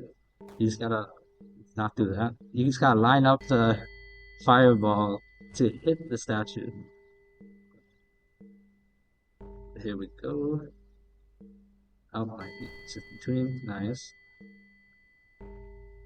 And for this second and third statue, it's actually a little bit different. A regular fireball won't light it up. As you can see, if I can demonstrate it. Alright. Normal fireball. Right, a normal fireball won't work, but you can see the melody note on each statue. And you could actually change the color of the fireball using your melody glove to the right color, and then you could light up. This actually plays into a mechanic in the boss fight later on. So you could turn it to green. The green one actually heals you if it hits you, but I'm just gonna have it light up the statue. Alright, so the fire serpent ball. He's got 4 moves. First one is the bite, the next one is twister. It'll pull you into the center and do damage. And then he's also got his fireball attack. And when he does the fireball attack, he has a chance to spawn the swirling fireball from the puzzle. And when that happens, oh, it just happened. You just want to get to green while dodging all his attacks, and it will heal you in case you've taken any damage. And once his HP or endurance gets down to half, he unlocks another move. So he could create a ring of fire around you. If you try escaping, you can't, and you'll take damage. And once you've got his HP down, it becomes a lot more fast-paced. But the swirling fireball becomes a lot more higher chance to appear. So you could pretty much heal your way out of this level. I gotta be careful I don't accidentally kill the serpent. Alrighty. That's all the mechanics explained. Oh. Just gotta get this down. Alright. And since I might not have time to play through the whole game, I'm just gonna skip to the last level. So the last level is the chameleon level, where this first puzzle is basically trying to find out what to do. So you have to analyze this suspicious fireplace, and there's a conveniently placed water bucket next to it. So you tip it over, and you put it out, and wait for it. What do you know?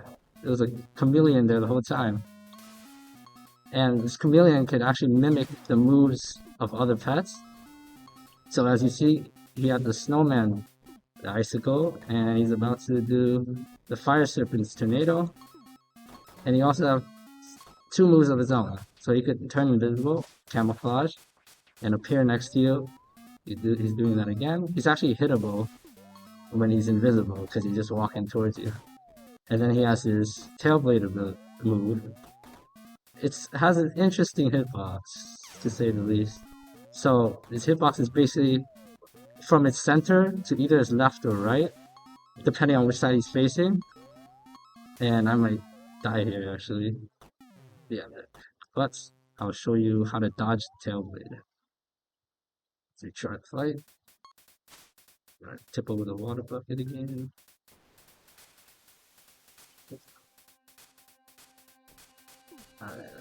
I'll make this quick.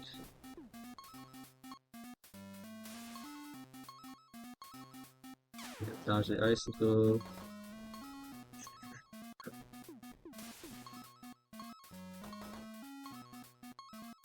I'm gonna hit by everything. Alright. So dodge the tail blade, you just gotta weave between his left and right from the center. Right like that. Alright, I'm kind of mistiming this. Okay. Well, it was pretty low, but I will do this one real quick. I'll just demonstrate. This one's for real. Of course.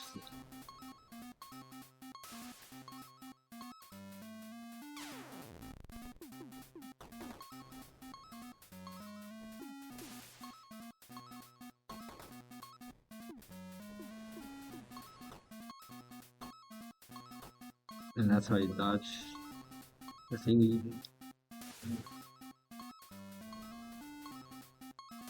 Almost to the end of this fight. Alright, just gotta cash out on the HP damage tray. Here we go. And once you complete all the levels, this is the last level, so we assume you've also completed all the levels. You created with this and the scene with all the pets you worked so hard to catch. And they're just chilling. So that's how we have to come on, kids.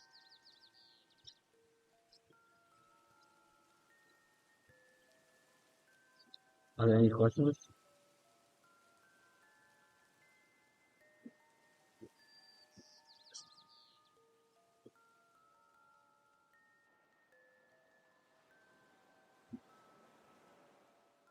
You know, this entire night, you've seen games that have been built in Wookiee 2D, a game engine developed right here at Stony Brook. I think it's time for a change of pace. Oh, that sounds great. What did you have in mind? Have you heard of the greatest game genre of all time? Tower defense games? I can't say it's the type of game I've delved into very deeply. Those are the games that are like 2D, or like placing down turrets, right? Exactly. But our next games put a cool new spin on this. All I'll say is that the player takes a much more active role. You'll see. Ooh, I can't wait. Up now is Platform Defender.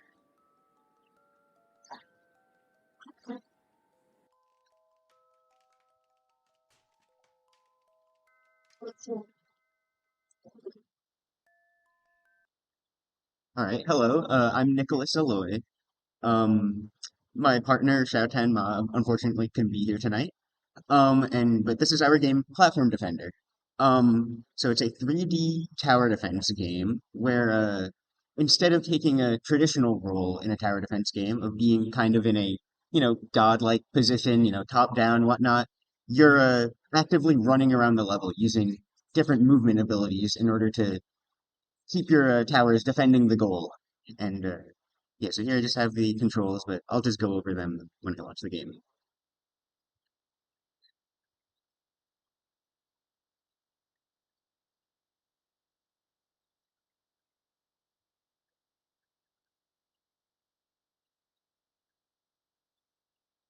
Alright, so here's Platform Defender. Let me just check the audio. Okay, we're good. It's not too loud. Alright, so this is the first level. I guess I'll start by going over the movement system. So you can see, you can look around. It's a first-person game. You can press Shift to run, and that consumes some stamina at the bottom, and it comes back when you're not running. And then you have a jump and a double jump, and you have pretty good air mobility, so you can, do stuff like this, jump around. And so what's the goal of all this? What do you use all this movement for? Well, around the map are these bases, and you can see press F to build tower. So if I press F, I built a tower. Building towers uses your money resource, which is in the bottom left, and I'm losing it because enemies are getting to my goal. I'll restart in a second. But yeah, building towers uses your money resource, and you can see towers here have ammo above them. That bar represents their ammo. You can use some of your own ammo, which you start with 3. I already shot 1. You can use your own ammo to refill the tower so they can continue defending. But how do you get more ammo? Well, around the map, these orbs spawn, and if you pick them up... Oh, and that's a jump pad. If you pick these orbs up, you get 5 ammo. So you can continue to keep your defenses up and running, and... So yeah, that's the general gameplay loop, which is... I'm going to just restart the first level. So yeah, I'll actually play this time. So... Yeah, here's the general gameplay loop, which is you use your money to build towers. Well, oh, and I don't think I said this. You get more money by killing enemies. So you place down towers with your money. The towers shoot a ton of projectiles and kill the enemies. The enemies die, you get more money, and then you place more towers. And on top of all of that, you need to keep your towers' ammo up so they can keep defending. So this is this is the general gameplay loop of the game. You're running around the map and keeping all these things up so that your defenses don't get overwhelmed. And once I get some towers up, I'll show off some of the enemies, I guess. So yeah, you can see the enemies spawn from here, and their goal is over there, that diamond. And there's a lot of different enemy types. All of these are just free assets. And yeah, they're all different monsters. Some of the larger ones have higher health pools, and if they get to my base, they'll take away a lot more of my health, which in the top left I have 100 health. Oh, and all my towers are out of ammo, so they're not being shot. The enemies are not being shot right now. In a case like this, where I need to take action, and like enemies gonna get to my goal, I can use some of the ammo myself, which is a risky move since you need it to refill your own towers, but the player's shot does a lot of damage. So once you clear out all the enemies, the exit appears, and we'll get onto the second level, which is much larger than the first.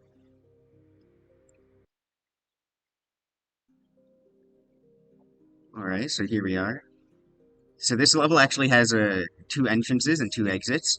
But before we move on, I'm going to quick show that there's a lot of different types of towers in this game. So you can see in the bottom right, if I press numbers 1 through 5, it selects different towers. But what do these do? Well, if you pause the game, then you can quick read up on them. So the basic tower, the cheapest one, is the fire tower. It burns and slows enemies. The second tower is the Tesla one. This one actually speeds up enemies, but it has a really heavy homing effect. So that's kind of a trade-off. It's also only a little more expensive than the fire tower. The third one is the water tower. This one has a much larger slowing effect, and also does damage over time. The fourth one is the ice tower, which it doesn't do damage over time, it just has really high damage per shot. And then the fifth one is the dark tower, which has practically no damage per shot, but really high damage over time. So, placing an assortment of these towers down in order to inflict the enemies with multiple different, debuffs, like sources of damage over time, is the best way to maximize your defenses. And so yeah, I'm just gonna play the game now and just jump around the map. See, they're an orb spawn, so I'm gonna get more ammo if I pick it up. So I need to run over there before it despawns. And my towers have been killing enemies, so I'm gonna go place some more towers. I'll place a dark tower here. And so with the level design in this game, there's parts like this one, so the enemies have a maze to walk through, right? Like, there you can see the enemies walking on their path. But for the player, you don't want to fall down there because there's no easy way to get back up. You're going to have to walk all the way around. So, you need to use your double jump, your sprint. You need to jump over these gaps to make sure that, you don't need to waste time running around, trying to find the way back up. And then I briefly showed it before, but there's also bounce pads around the map. You step on them, you get a big jump, and I'll use that to go back towards the start and refill all my towers that are out of ammo.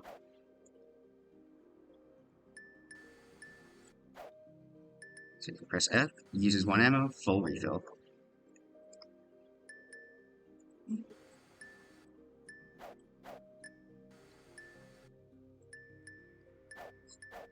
So now I'm just still running around. This is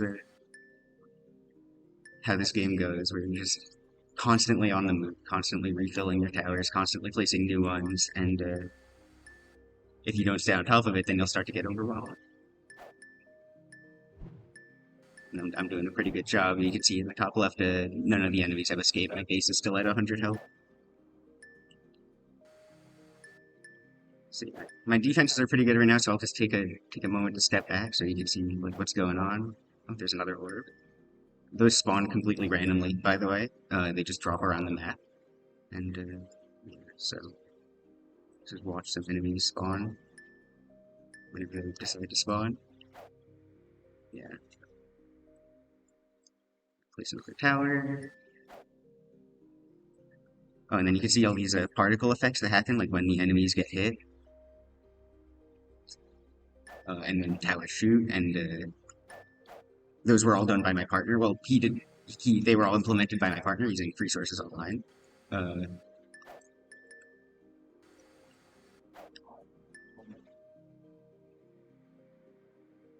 again, since this guy's just not getting taken down, I could use some of the ammo for myself, and oh, well, he just got taken out. But I can use some of the ammo for myself again as another strategic decision, as another thing to keep in mind as you're running around.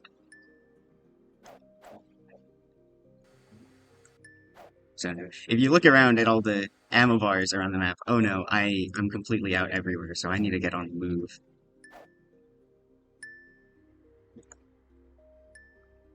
Reload. Reload.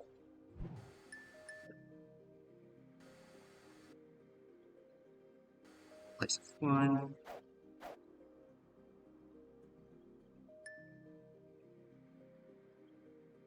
And I'm almost done with this level. There's only 6 enemies left.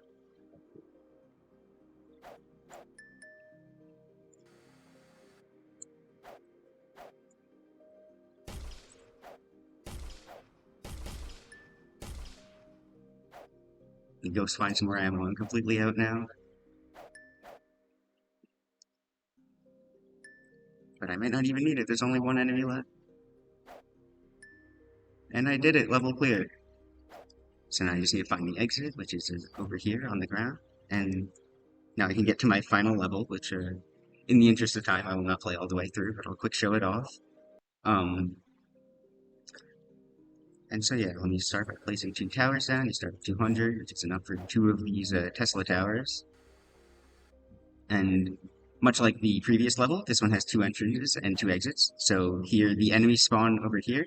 They walk on this path all the way around here and go to that exit over there. I'll go over there. Over here. And then enemies also spawn over here, make their way, cross by the other ones, and the exit is in that direction, behind that wall. So, I'll through the orb, we're gonna pick it up, get some ammo, and I'll start placing some more towers.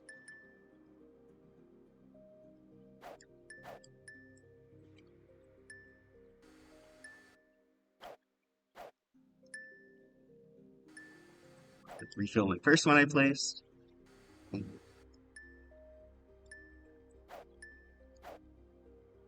And let's play this for another few seconds, and then... But yeah, this is the general gameplay loop. You can see I'm always on the move, always placing new things. It's a very intensive game. It's very different from a traditional tower defense game, and using these platforming mechanics, using these 3D space to its fullest advantage. And yeah, I think that's everything. Thank you for listening.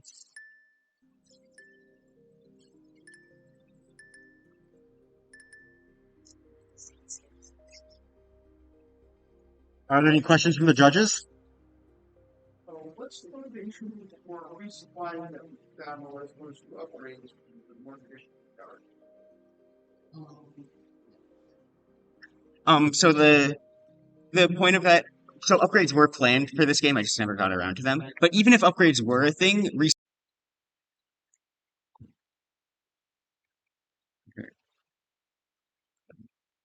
Okay, you guys can go. Okay, good. Good. Good. Hello, my name is Peter. I'm Sanji. I'm Jonathan. And this is our game. Where is this? Rainbow Defender, right? What's up? Alright, so the focus when making this game was that we wanted to have a game with a lot of hidden NPCs, with text that you could find that's hidden around.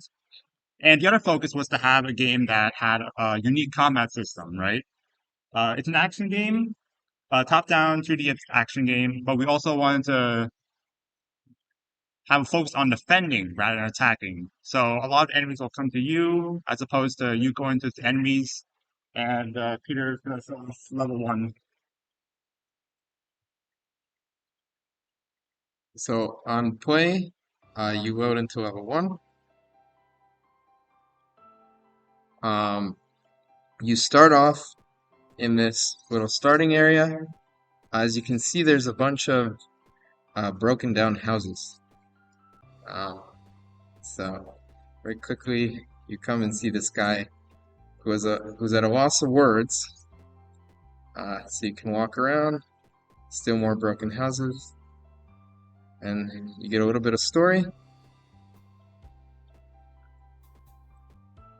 As you can see, there's a bunch of individuals in disarray from whatever occurred. So after a bit more exploring, you notice that the only place left to go is this mountain area. And before I enter, I'll introduce you to the controls. So you press J to parry yellow, K to parry red, and L to parry blue. So I enter into the mountain, and you hear that different music starts playing, the combat music. So now these are the chaser enemies, and I have to parry them as they run after me. And I have to match the color as I parry. If I use yellow, they ran away because their chasing is random. But you notice they are not taking damage.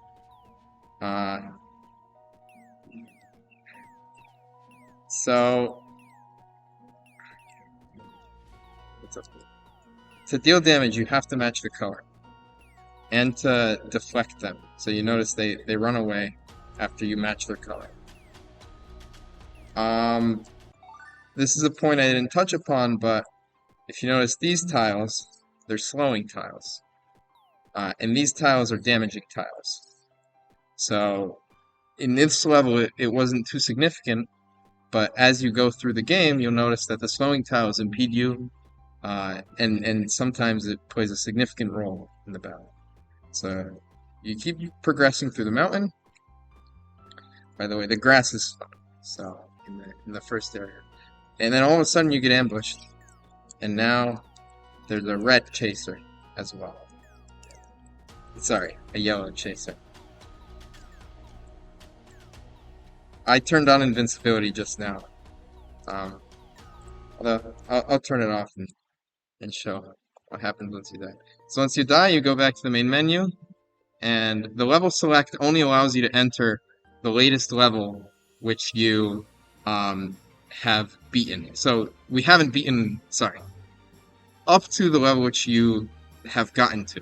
So you haven't gotten to level 2 yet, so you can't go into level 2. So you start at level 1, and you load in at the start. To save some time, I'm going to start right in Battle 2. As you can see, I need to match the colors on the parries. And when I match, the chasers run away.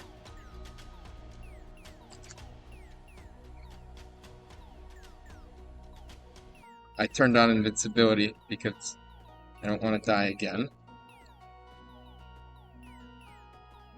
If you notice, there's actually a little prelude on accident. I showed something. And then you get healed before you enter the next region. Okay, so this is the next area, which takes place in like a small castle ruins, I guess. There's a note up there. If you're reading this, it's too late. And once you enter this level's combat area, which is supposed to be like a tight corridor. Oh, it can't. And once you enter a combat area, you can't leave until you've beaten everything.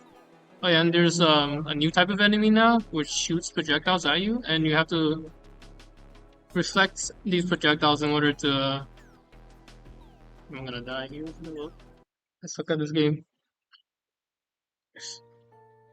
Oh, it's slow select. Since it would be level 1, we can just head straight to level 2. Haven't really practiced this game, not gonna lie.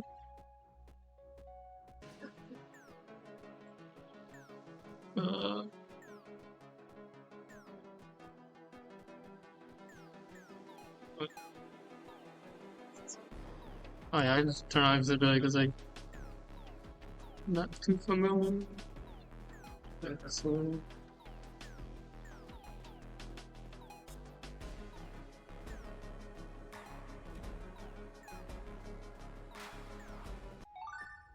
Oh, and that's the first combat area for this level. There's a random guy and a piece of paper just lying on the ground. Here enters the second area where... Oh,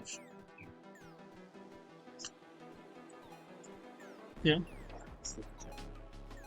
Oh yeah, when you deflect the projectiles, it will send back to the shooter enemies, and that's how you would damage them, because they don't get affected by the normal parrying mechanic like chasers do. Just come down here. It's like a little Easter egg thing. Oh, we should make a chest plate out of diamonds. They're not very durable. And, leads to the third area. Right, so in the third area, we want to introduce a new mechanic. Oh my goodness. So far we've been using red, yellow, blue, but we wanted to make it so that you can also combine these colors. So red and yellow makes orange, so if I press the red and yellow button at the same time, I get an orange blast instead. So I'm going to enter the next combat area. Alright, so far it's pretty normal, but here we have the orange. Now I need to use the new combined color to put them back. Yeah. Alright, Alright. So in addition to the new color, enemies are also a bit stronger. So if you'll notice, the shooters will shoot twice now instead of just once. Difficulty. Oh my god. Yeah, focus speeds. Give me a build, man. Yeah, a good tactic is to just keep running, so like they don't kill you immediately. Jeez.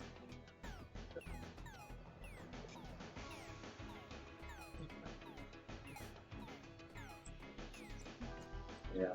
So a big part of the difficulty of this game is trying to memorize which colors correspond to which buttons, so you can instantly press it as soon as you need to. That way, you clear the enemies faster and react better.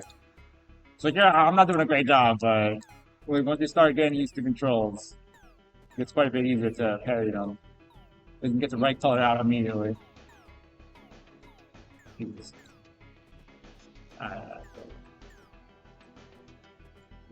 Got it right there. There we go.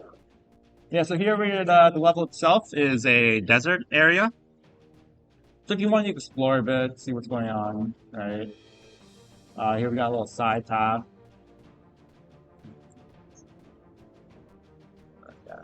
Around. And yeah, you can see there's a couple of NPCs in various places. If you look around, you can find some more.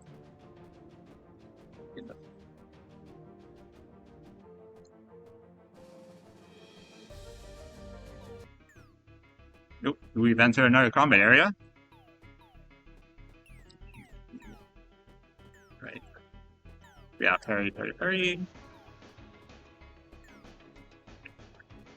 Ooh, right here we enter a new type, purple. So now if we combine our yellow and blue attack, we get a purple blast. Oh my goodness. What is it? Oh, okay, red and blue.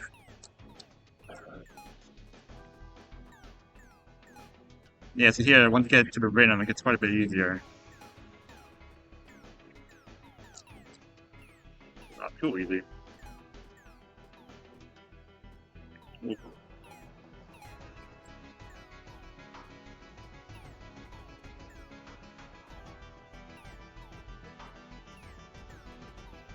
Ooh, there we go. Yeah, once you get pairing, it's quite a bit better. There we go. Alright, so here we go to the next area. This is the final region, which is the boss area.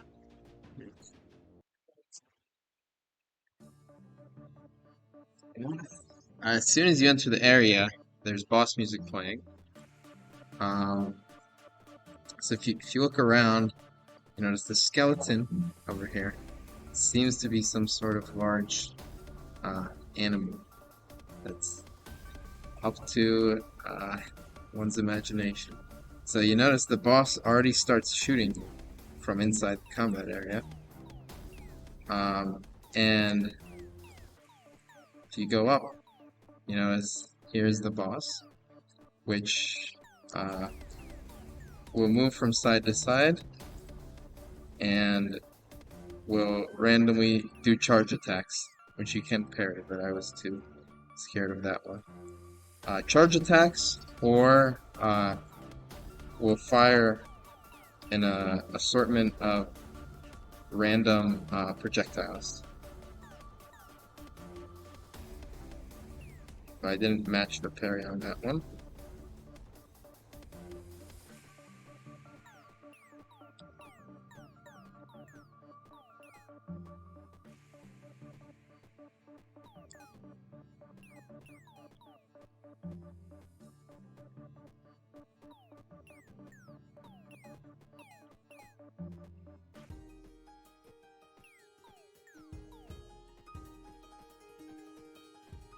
And then the boss has died, and the victory music has started playing. And you go to the end.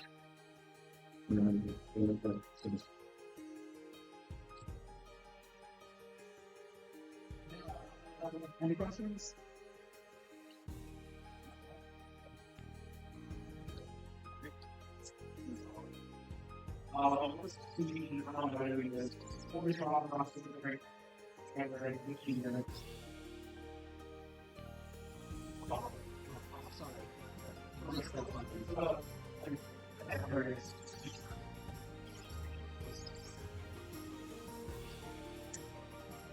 So, the slowing and damaging tiles were actually dispersed throughout the map. So they were layers in the JSON file of the map, and on collision, with the slowing tiles, the speed was lowered of the player, and with the damaging tiles, lowered it down.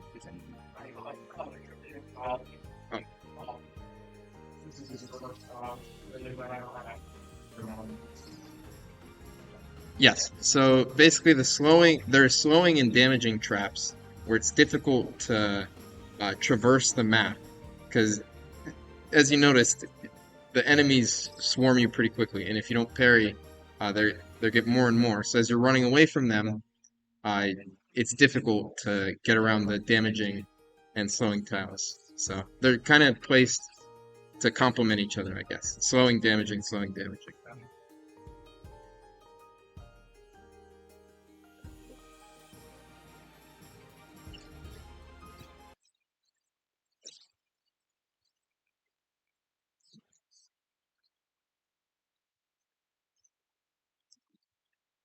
Wow. Aren't you guys glad we got to see that? Thank you. I certainly am, but I think I'm a little less enthused about that pun. Um, I think it's a little funny that our next game is right after Rainbow Defender. Because do you know where color can't exist? oh, I think I remember this from my psychology class. It's like our perception of color really only exists in our head. But I think the answer that's going to best segue into our next game is that we can't see color in the dark. Exactly. And this next game is all about darkness. Navigating mazes under the near cover of darkness, there could be danger at literally every turn. Ooh, that sounds like an adventurous worst nightmare. But it definitely makes for a pretty fun video game premise. Let's shine a light on our next contest entry. Up now is Shadow Maze.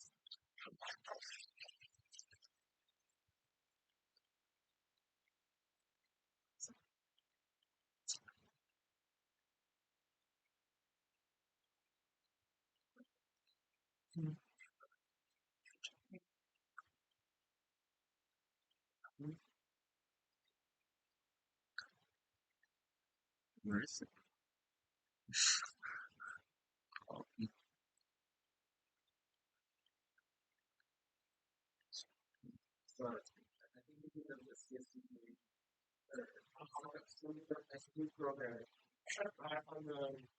There's no back.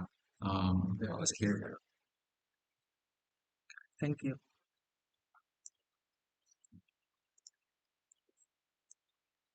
Okay, hi. So my name is Yo-Yo, and My name is Hanjang. so today we're gonna show you our game Shadow.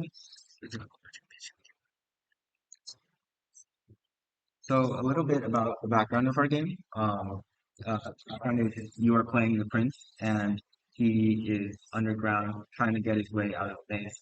If you want to read the full backstory back here. So we have a selection of levels, and today we're going to show you two of them. So jumping right in,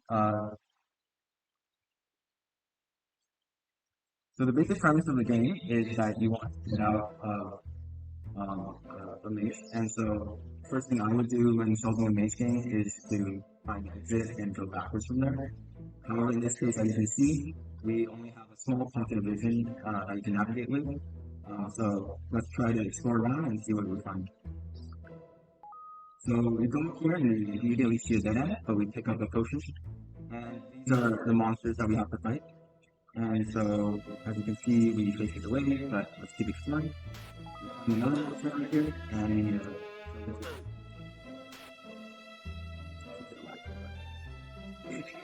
Alright, so as you can see, we picked up a lantern, and we used that, and as you can see, the vision increased. And so this will help us navigate the maze a lot better. So we have a sword and shield as our weapon. Using the shield button will allow us to block the attacks and not take damage from the monster. So let's kill the monster and keep exploring them. Here we pick up a key. Maybe we'll use it a bit later to see what it is. And we just use our health pack to increase our health a little bit. So some other mechanics of the game, as you can see, we have an energy bar. So when your energy bar is full, we can use the oh, sorry.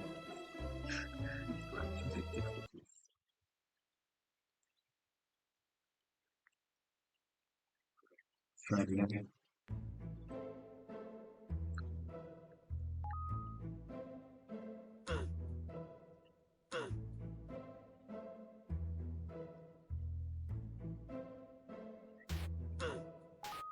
So we kill these right here, and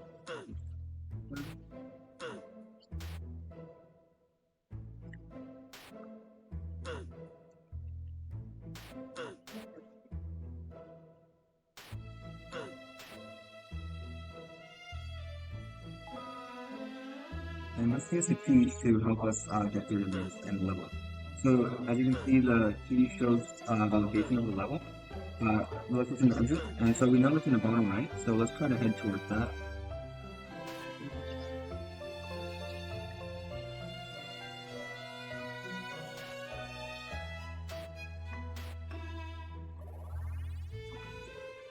And we can use the lantern again to increase our health, our vision.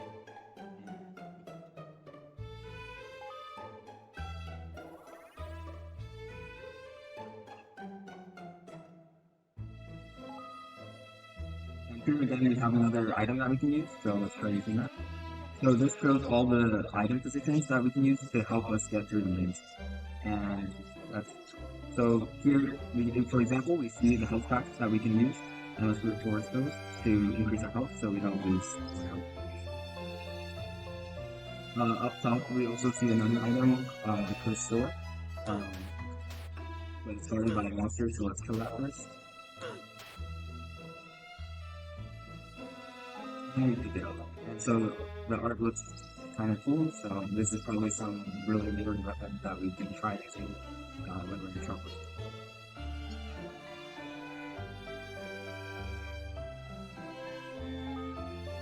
This is another item. Let's try using it. It's an ice core. So this freezes all monsters for 5 seconds, which means we're safe to attack them as whenever we want. So unfortunately, 5 seconds are over. Let's try killing it.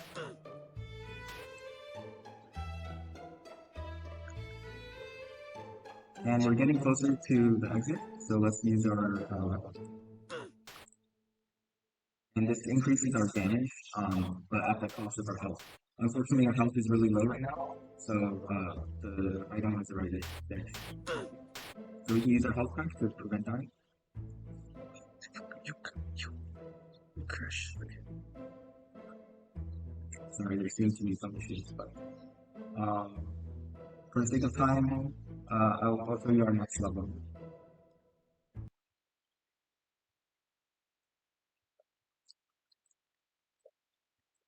So the idea of this thing is we have a variety of mazes we can try out, and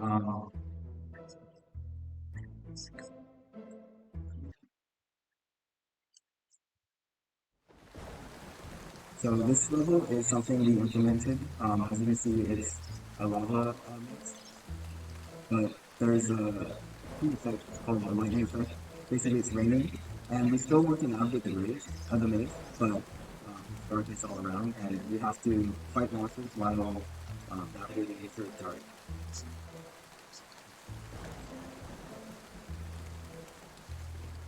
So the monsters will still attack you even if it's completely dark. So we need to make sure that we don't get attacked while it's completely dark. Use the limited vision that we have to navigate. So again, when the energy bar is full, you can use your ultimate funnel to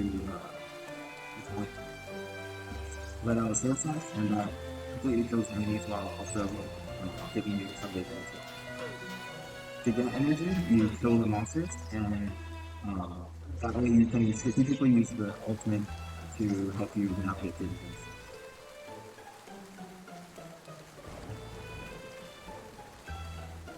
And so we're at the end, and there we go. So we completed the level. So thank you, that's our game. And let me know if you have any questions.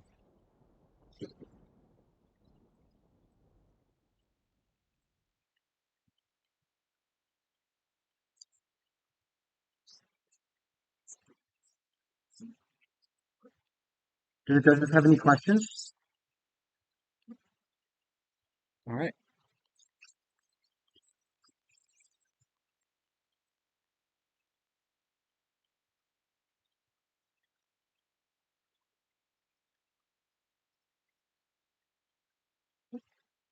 To be honest, being up here and talking has really been making me uncomfortable. Really? What are you in the mood for? How much for? How about something filling, like pizza or a burger? No, it's too heavy. I want to eat something a little healthier, to be honest. How about salad? I mean, that's relatively healthy. That's closer. I got it. I could totally go for a smoothie right now. Definitely just bananas and oranges, though. I've been stealing them from the dining hall, and I'm pretty sure they're the only fruit I have in my fridge. Well, don't quit your day job and become a smoothie shop manager. Or do, and I'm not going to stop you. I've never had an orange banana smoothie. But with this next game, you can learn how to do it from the best. This is Smoothie Master.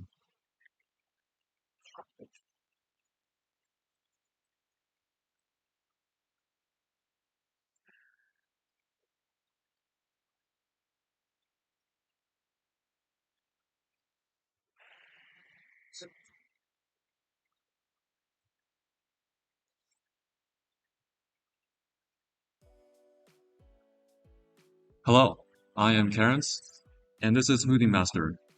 My partners Tamidal and Joseph couldn't be here today, so it's just me. And with that, let's begin.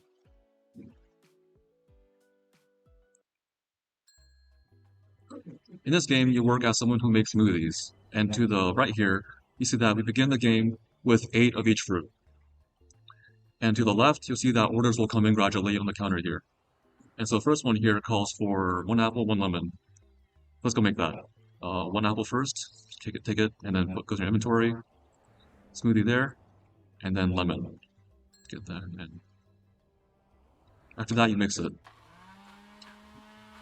That's actually sound for this, but it's not playing right now, so we'll just wait for it to finish. Alright, now it's done. We can click it to get the smoothie back, and then we'll give it to this correct order here. You see that in the top left corner? Begin on day 1 at 1 p.m. Each workday lasts from 1 p.m. to 6 p.m.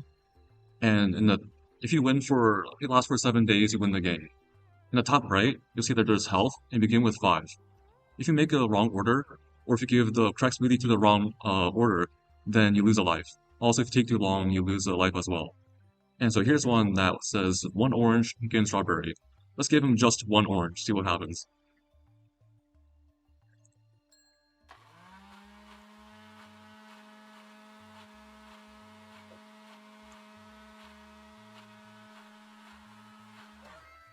Alright, 1 orange, that's obviously wrong. So we see that, and top right corner, health goes down by 1. Recipe is still here, so we have to do it properly. So 1 orange, pumpkin, strawberry.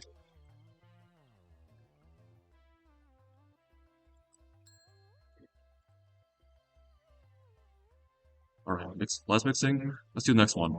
Next one calls for strawberry and melon slice. So strawberry here, and then requires melon slice. So this melon right here actually wouldn't work. You have to use the one over here instead. Okay, this one I think is finished now. Wait, wasn't even mixing. Okay. Alright. Then the third one is orange pumpkin. Let's get up quickly. It's not to hurry actually, and then get all these done.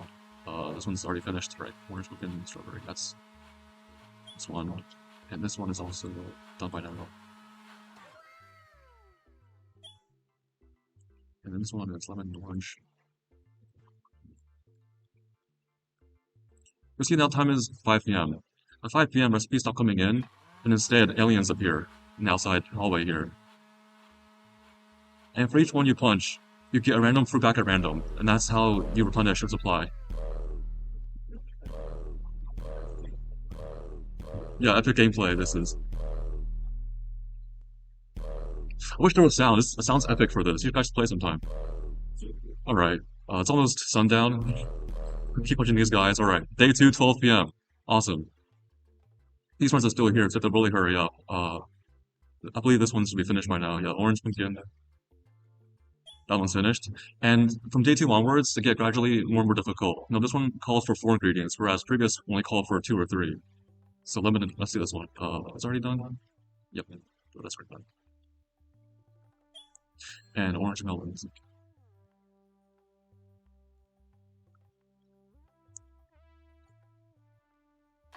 So as you can see here, now we have more of each fruit because he punched those aliens earlier. And since this goes on for 7 days, each day takes about 2 minutes. I don't have enough time here to show every day, so I'll just lose now and intentionally make wrong recipes. So let's get this guy just 1 orange. Give him 1 apple. And 1 that's just pumpkin. Tastes good also. Alright. 3 health left. 2.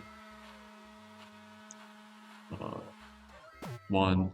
And then this one's done. Alright, let's lose. Well, that's the end.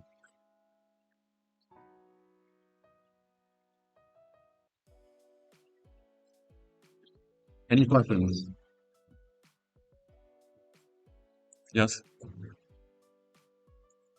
They're aliens.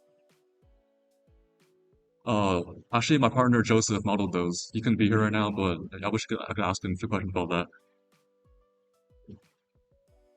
Anyone else? Yes? It still works, yeah.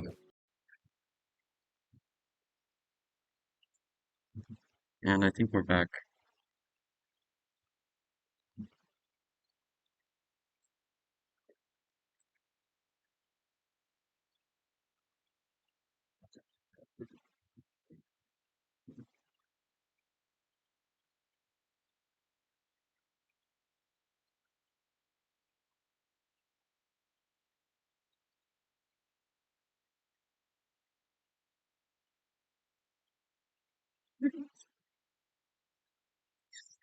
Nice. Thank you for being patient, everybody.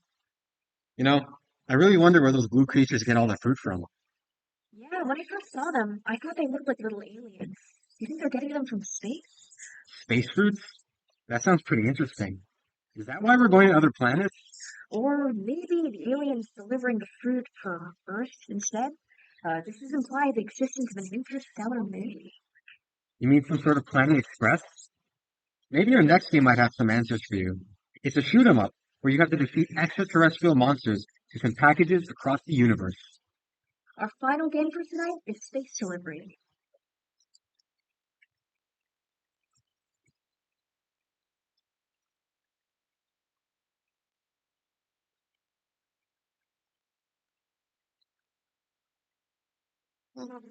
Hello, I'm Jimmy. Hello, I'm Ron Hecho. Hello, I'm Steven. And this is Space Delivery. It's kind of a shoot 'em up and inspired by like Space Invader and stuff. And here's what that's like.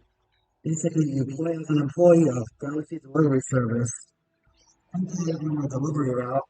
You can take out aliens. You don't know if it's just you. You don't know if it's like because they offer your food or whatever you're delivering. You're just going to finish your route, so you don't really get it. Yeah. For the first level, pick it up. Okay. As a quick voice on a look how your place. Use WASD to move up and down and just dodge enemies. And while you can just left click to shoot. And enemies will sometimes drop scrap for you and to upgrade health. We try to use the shield there. Can you use it again? The shield prevents you from taking damage at all, but it lasts only for a short while. And there's a weapon upgrade. That can be done by pressing 3. You know, like the 1, 2, 3, the words, shield, upgrade health, and upgrade weapons. There's also a resistor. Can you demonstrate that? It allows you to go around faster and collect the scraps that can go off field. And as you can see, as you upgrade your plane more, you get a new look for your ship. And would you like to two more times? Actually, you don't have the scrap for that. And here's this first boss. And obviously I don't remember the name for it. And as you see, it gets smaller when you shoot, and yeah, just finish up with first level. Now, before you go into the second level, this is how you find out if you finish the level. Like how to the second and the level 2 boss, please. Like when you have not beaten the level, the boss is alive and well, standing there waiting for you. And when you did, if you have, they're just down. Now, second level. Every level has its own enemies, and the first level was being way too fast for me to introduce that. The first level has its common move, and this level is the targeted move. Common moves just shoot straight ahead, and these targeted moves like target at you.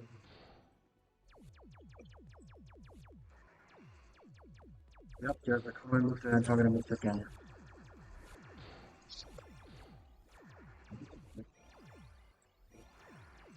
And that's a rare event that can happen, or I don't know how rare that actually is.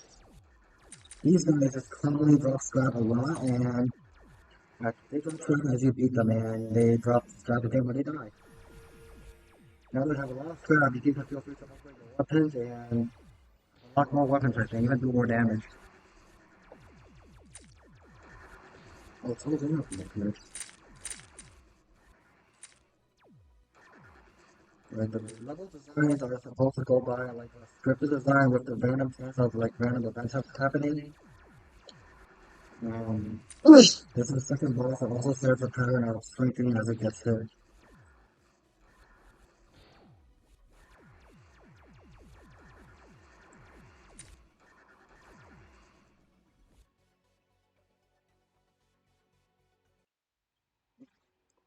Like I said, each level has its own design and own new enemies.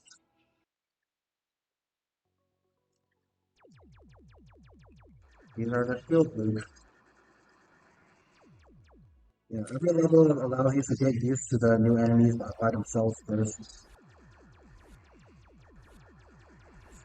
Shield move just throws up a shield and annoys you as you attack other enemies.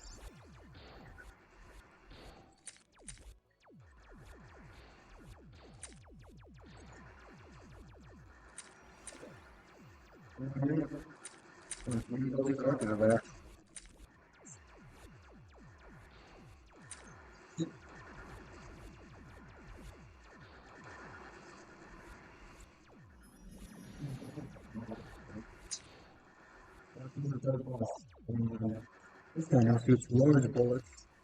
Those big bullets hurt a lot, so try not to get hit by those. Well, there's still no match for your shield.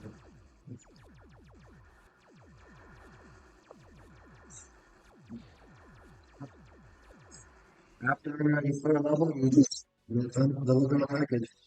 That's all you're there to do. You don't really care about anything else.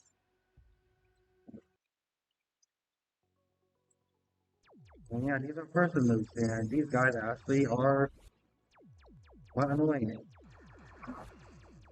It makes the game with a lot less of them.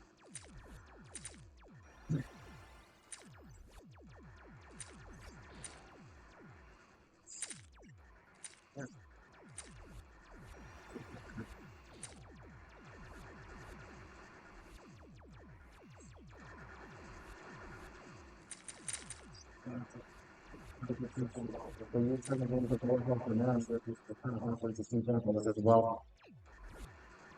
Well, And this guy, I believe, is a 7, which just bullets and all the things.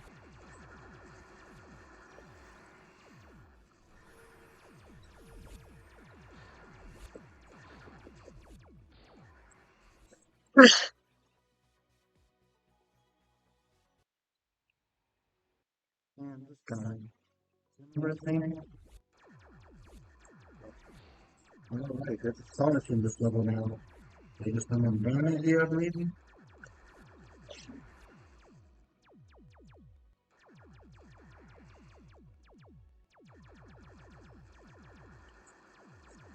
Yeah, the sounds are really cool.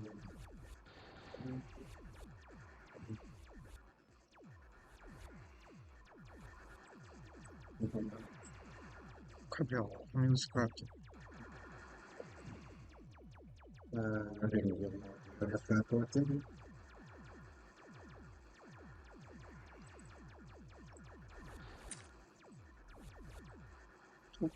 So,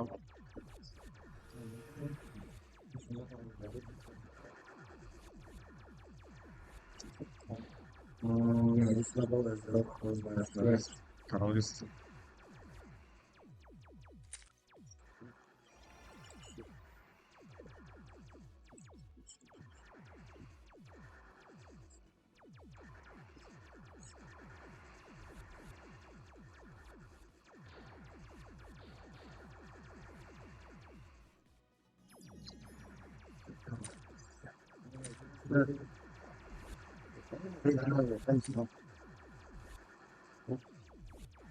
It starts just to rush to you, like.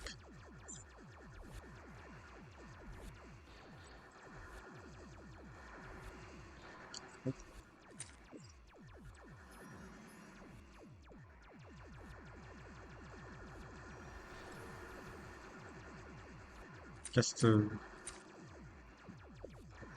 Yeah, cover top 3 weapon one now.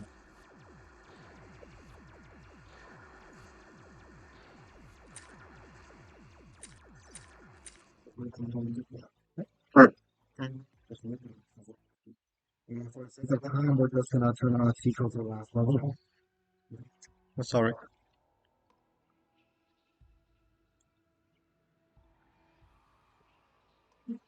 We're just, yeah, this is just to clear a whole wave. Like when this is turned on. Oh wait, there's a magician now. If I kill this enemy, do I just have the best? With the mid turn on, we can press minus to clear a whole wave. Just Oh, the mid boss is here. I don't know if you guys if this was familiar. Okay, where is this? What's also?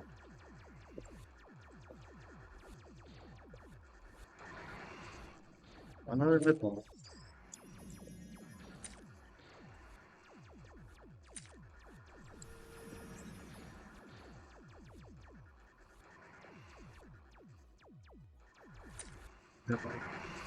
Every wave is gonna be a little different. It's gonna feel like bullet hell at times. If you're not moving everything, but yeah, this is the final guy. And yep, it's an amalgamation of every single boss, and it's almost everything at you.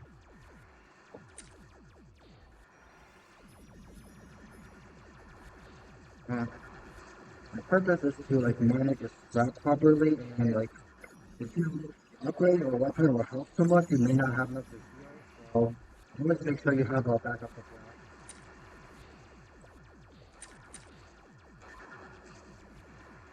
Okay, nothing is down. Okay, you're just moving up. Alright. Yep, now that with all the levels gone, you can just see the death animation follow up. You can always go and play them. And yeah, that's it. That's it.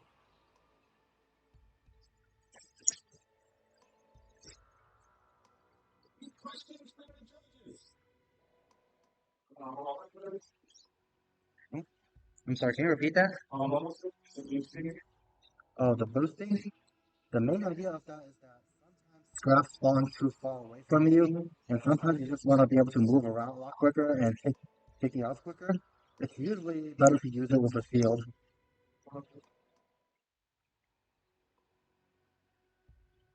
Okay, thank you very much. All right. Thank you, everybody, for bearing with us for all 12 finalists. We have 30-something entries, and these are the 12 finalists, and amazing amount of work from these students in making these games. I just want to briefly give instructions to the judges. Again, we award the winners of this competition by combining all the votes of all the judges. So I just want to briefly review all the games. Note that, we have our own game engine, Wolfie 2D. 10 of the games were made with Wolfie 2D. Those are all the ones that were 2D. The 2 games that were 3D, of course, were made with the Unreal Engine. All right, there was our Amphibious Arcana. That's the game with the frog, right? And the frog / wizard, right? It had like the grappling and everything like that. We had Arcane Asylum. That was the game with the cards shooting the spaceship invaders, right? We had Chains of Fury, which had all the different boss fights trying to become the ruler of the underworld. We had Dimension Dash, which had the dashing maneuvers, right? And all of the puzzles that you had to clear those platforming levels. We had Echoes of the Subterra. That was the game with the mood lighting and the shadows, and it had the different types of lights that you could use and, different rendering effects. We had Infinite Night. That was the first-person 2D game with all of the puzzles that you had to solve. We had Pet Hunter, right? You had to fight all of these different pets, and then it culminated in fighting the chameleon who fought like all the other pets, and then you got to have the pets in your garden. There was Platform Defender. That was one of the Unreal games, right? It was kind of a first-person shooter / tower defense game. All the particles and things like that. We had Rainbow Defender. That was the game where you were parrying against the different colored enemies, and you had to use the right colored parry against the right colored enemy. We had Shadow Maze, right? That was the maze game with the lighting effect where you could only see a certain area around your character. We had Smoothie Master, where you had to make the proper smoothies for all of your different customers running your store. And then we had Space Delivery, the game that we just saw with the Space Invaders inspired game with all the bosses and things like that. Now, for the judges, I have sent you a form online, and I want you to... Somebody steal my mouse? Who wants to flip my mouse? The last team to have my mouse, the mouse is missing. Oh, it's in the sliding thing. There it is. So,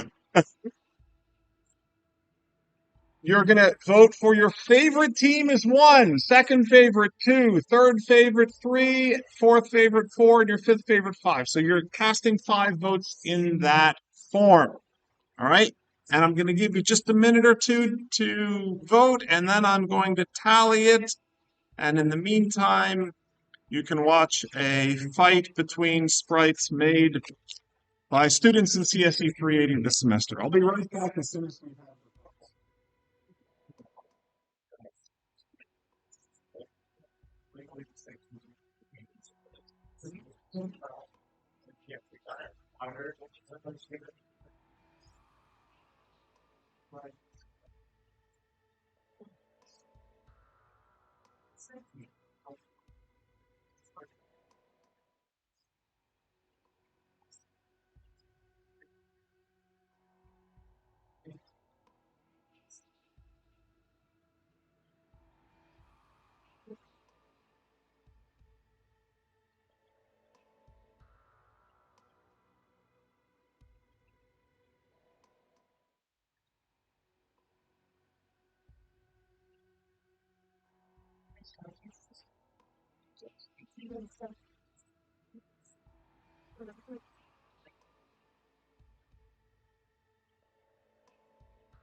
that was not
Stop making that noise.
So how's everybody feeling about the game competition? Yeah. Wow. Yeah, it's time for everybody's favorite part of the game competition, the unscripted banter, while we wait for McKenna to tally all the judge votes. So let's talk about something that me and Vishal and several of the people in this room definitely have in common, which is their membership to the Game Development and Design Club. Yeah. Yeah. So I don't think we've ever actually talked about this before, but why did you join the Game Dev Club? I like video games. There's so many people here, right? Hmm. Yeah, so I mean, I was interested in games just in general. So, game development, competitive games, game strategies, you name it. I like video games. Hmm. Why did you go into that? Yeah. Why did you join game dev? Personally, it was something that I was even before coming to Stony Brook, I was browsing on SB Engage, being like, oh, so many interesting clubs, you know. So I definitely had my eye on it, but it was because over the course of my middle school, high school, I definitely played a lot of video games. Firstly, I am very much a old school RPG Maker games, like visual novels. Those are absolutely my bread and butter. And at some point, I wanted to, learn how to make my own. Um, that was also the point where I also got super into story writing, just really wanting to write in general. So I was just like, okay, you know, Game Development and Design Club seems up my alley. Could be fun. And then I joined it. And now it's definitely become probably my closest community here. All right. Join game dev! Join Game Dev! Okay, everybody. thank you again so much for coming, for supporting friends, for supporting family, fellow students. I do want to thank a couple of people standing right here on the stage next to me. Kevin won the event last year. He served as my teaching assistant this year, and he has been an immense help to me and an immense help to the students in the class. And Peter was a finalist last year, and he has been the person this year who has updated the Wolfie 2 game engine, following in the footsteps of Joe Weaver and Zach Grandison. So the games, I mean, you see all the different games with Wolfie 2D that have been made. I mean, varied games of all different kinds, boss fights and everything like that. That's because of those three students and Kevin, who's helped us so much this year. I mean, they made the engine. And I say, maybe it would be great if we did this in the engine, and then they go and they implement it, and I get to pretend that I did it. So I'm really happy to have worked with these two students. And Peter is graduating. Kevin is going off for an internship this summer for Roblox. And I'm trying to convince him to help me with Wolfie 2D again next year. But I am looking for another student who is now from 380, who has enjoyed Wolfie 2D and would like to spend another year with it to help me for next year and improving it in a number of different ways. All right, we have the top three finishers. Finishing in third place, Chains of Fury. That was the boss fight in the underworld. Finishing in second place, a very different game, Infinite Night.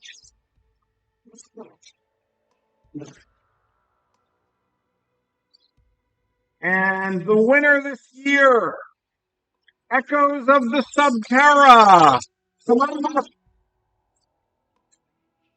I would recommend to everybody, play the games online.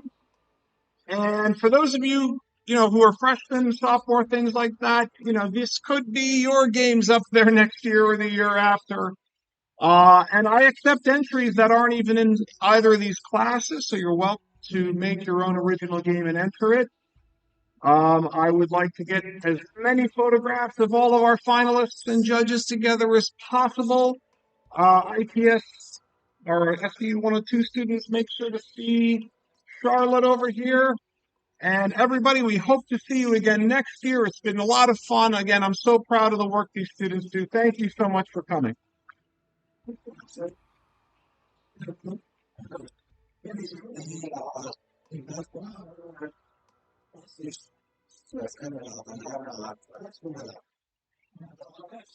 Chen, thank you so much. Also want to thank Chen, my teaching assistant, who has helped me so much, and he's working on another game engine, Wolfie 3D, so we're going to see that. and my game sucks, didn't make it into the finalists, but yeah.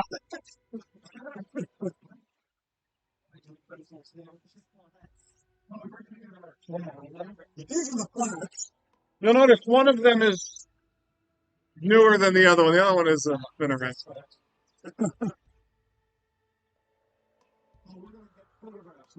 All the finalists, if you were a finalist up on stage, we want to get a photograph with all of you and the judges too. So all finalists report to the stage, all judges report to the stage.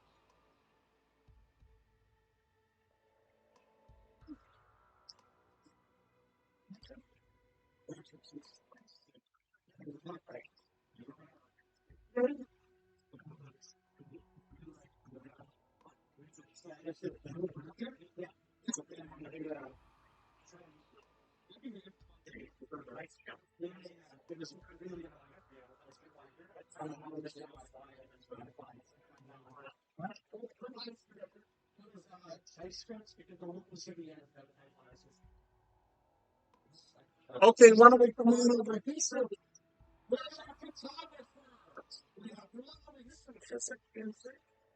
There's not that easy. This is well, that's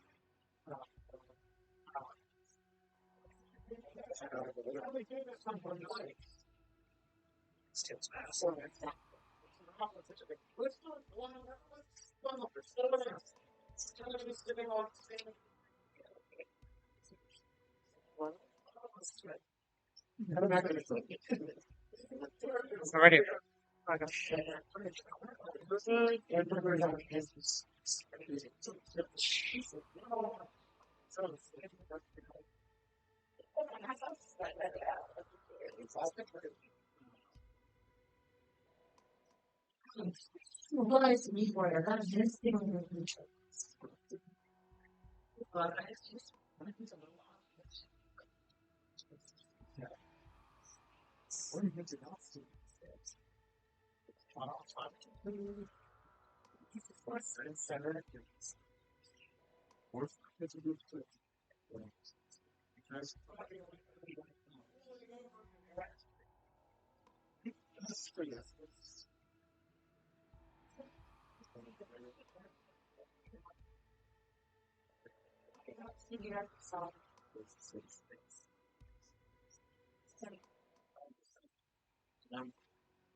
Put up a black screen.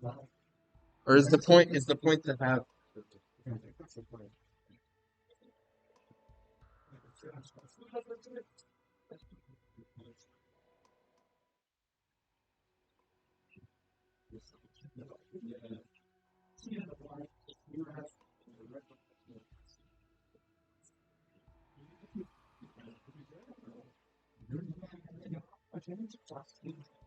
Oh, my eyes are recovering this stuff.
Goodbye,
everybody.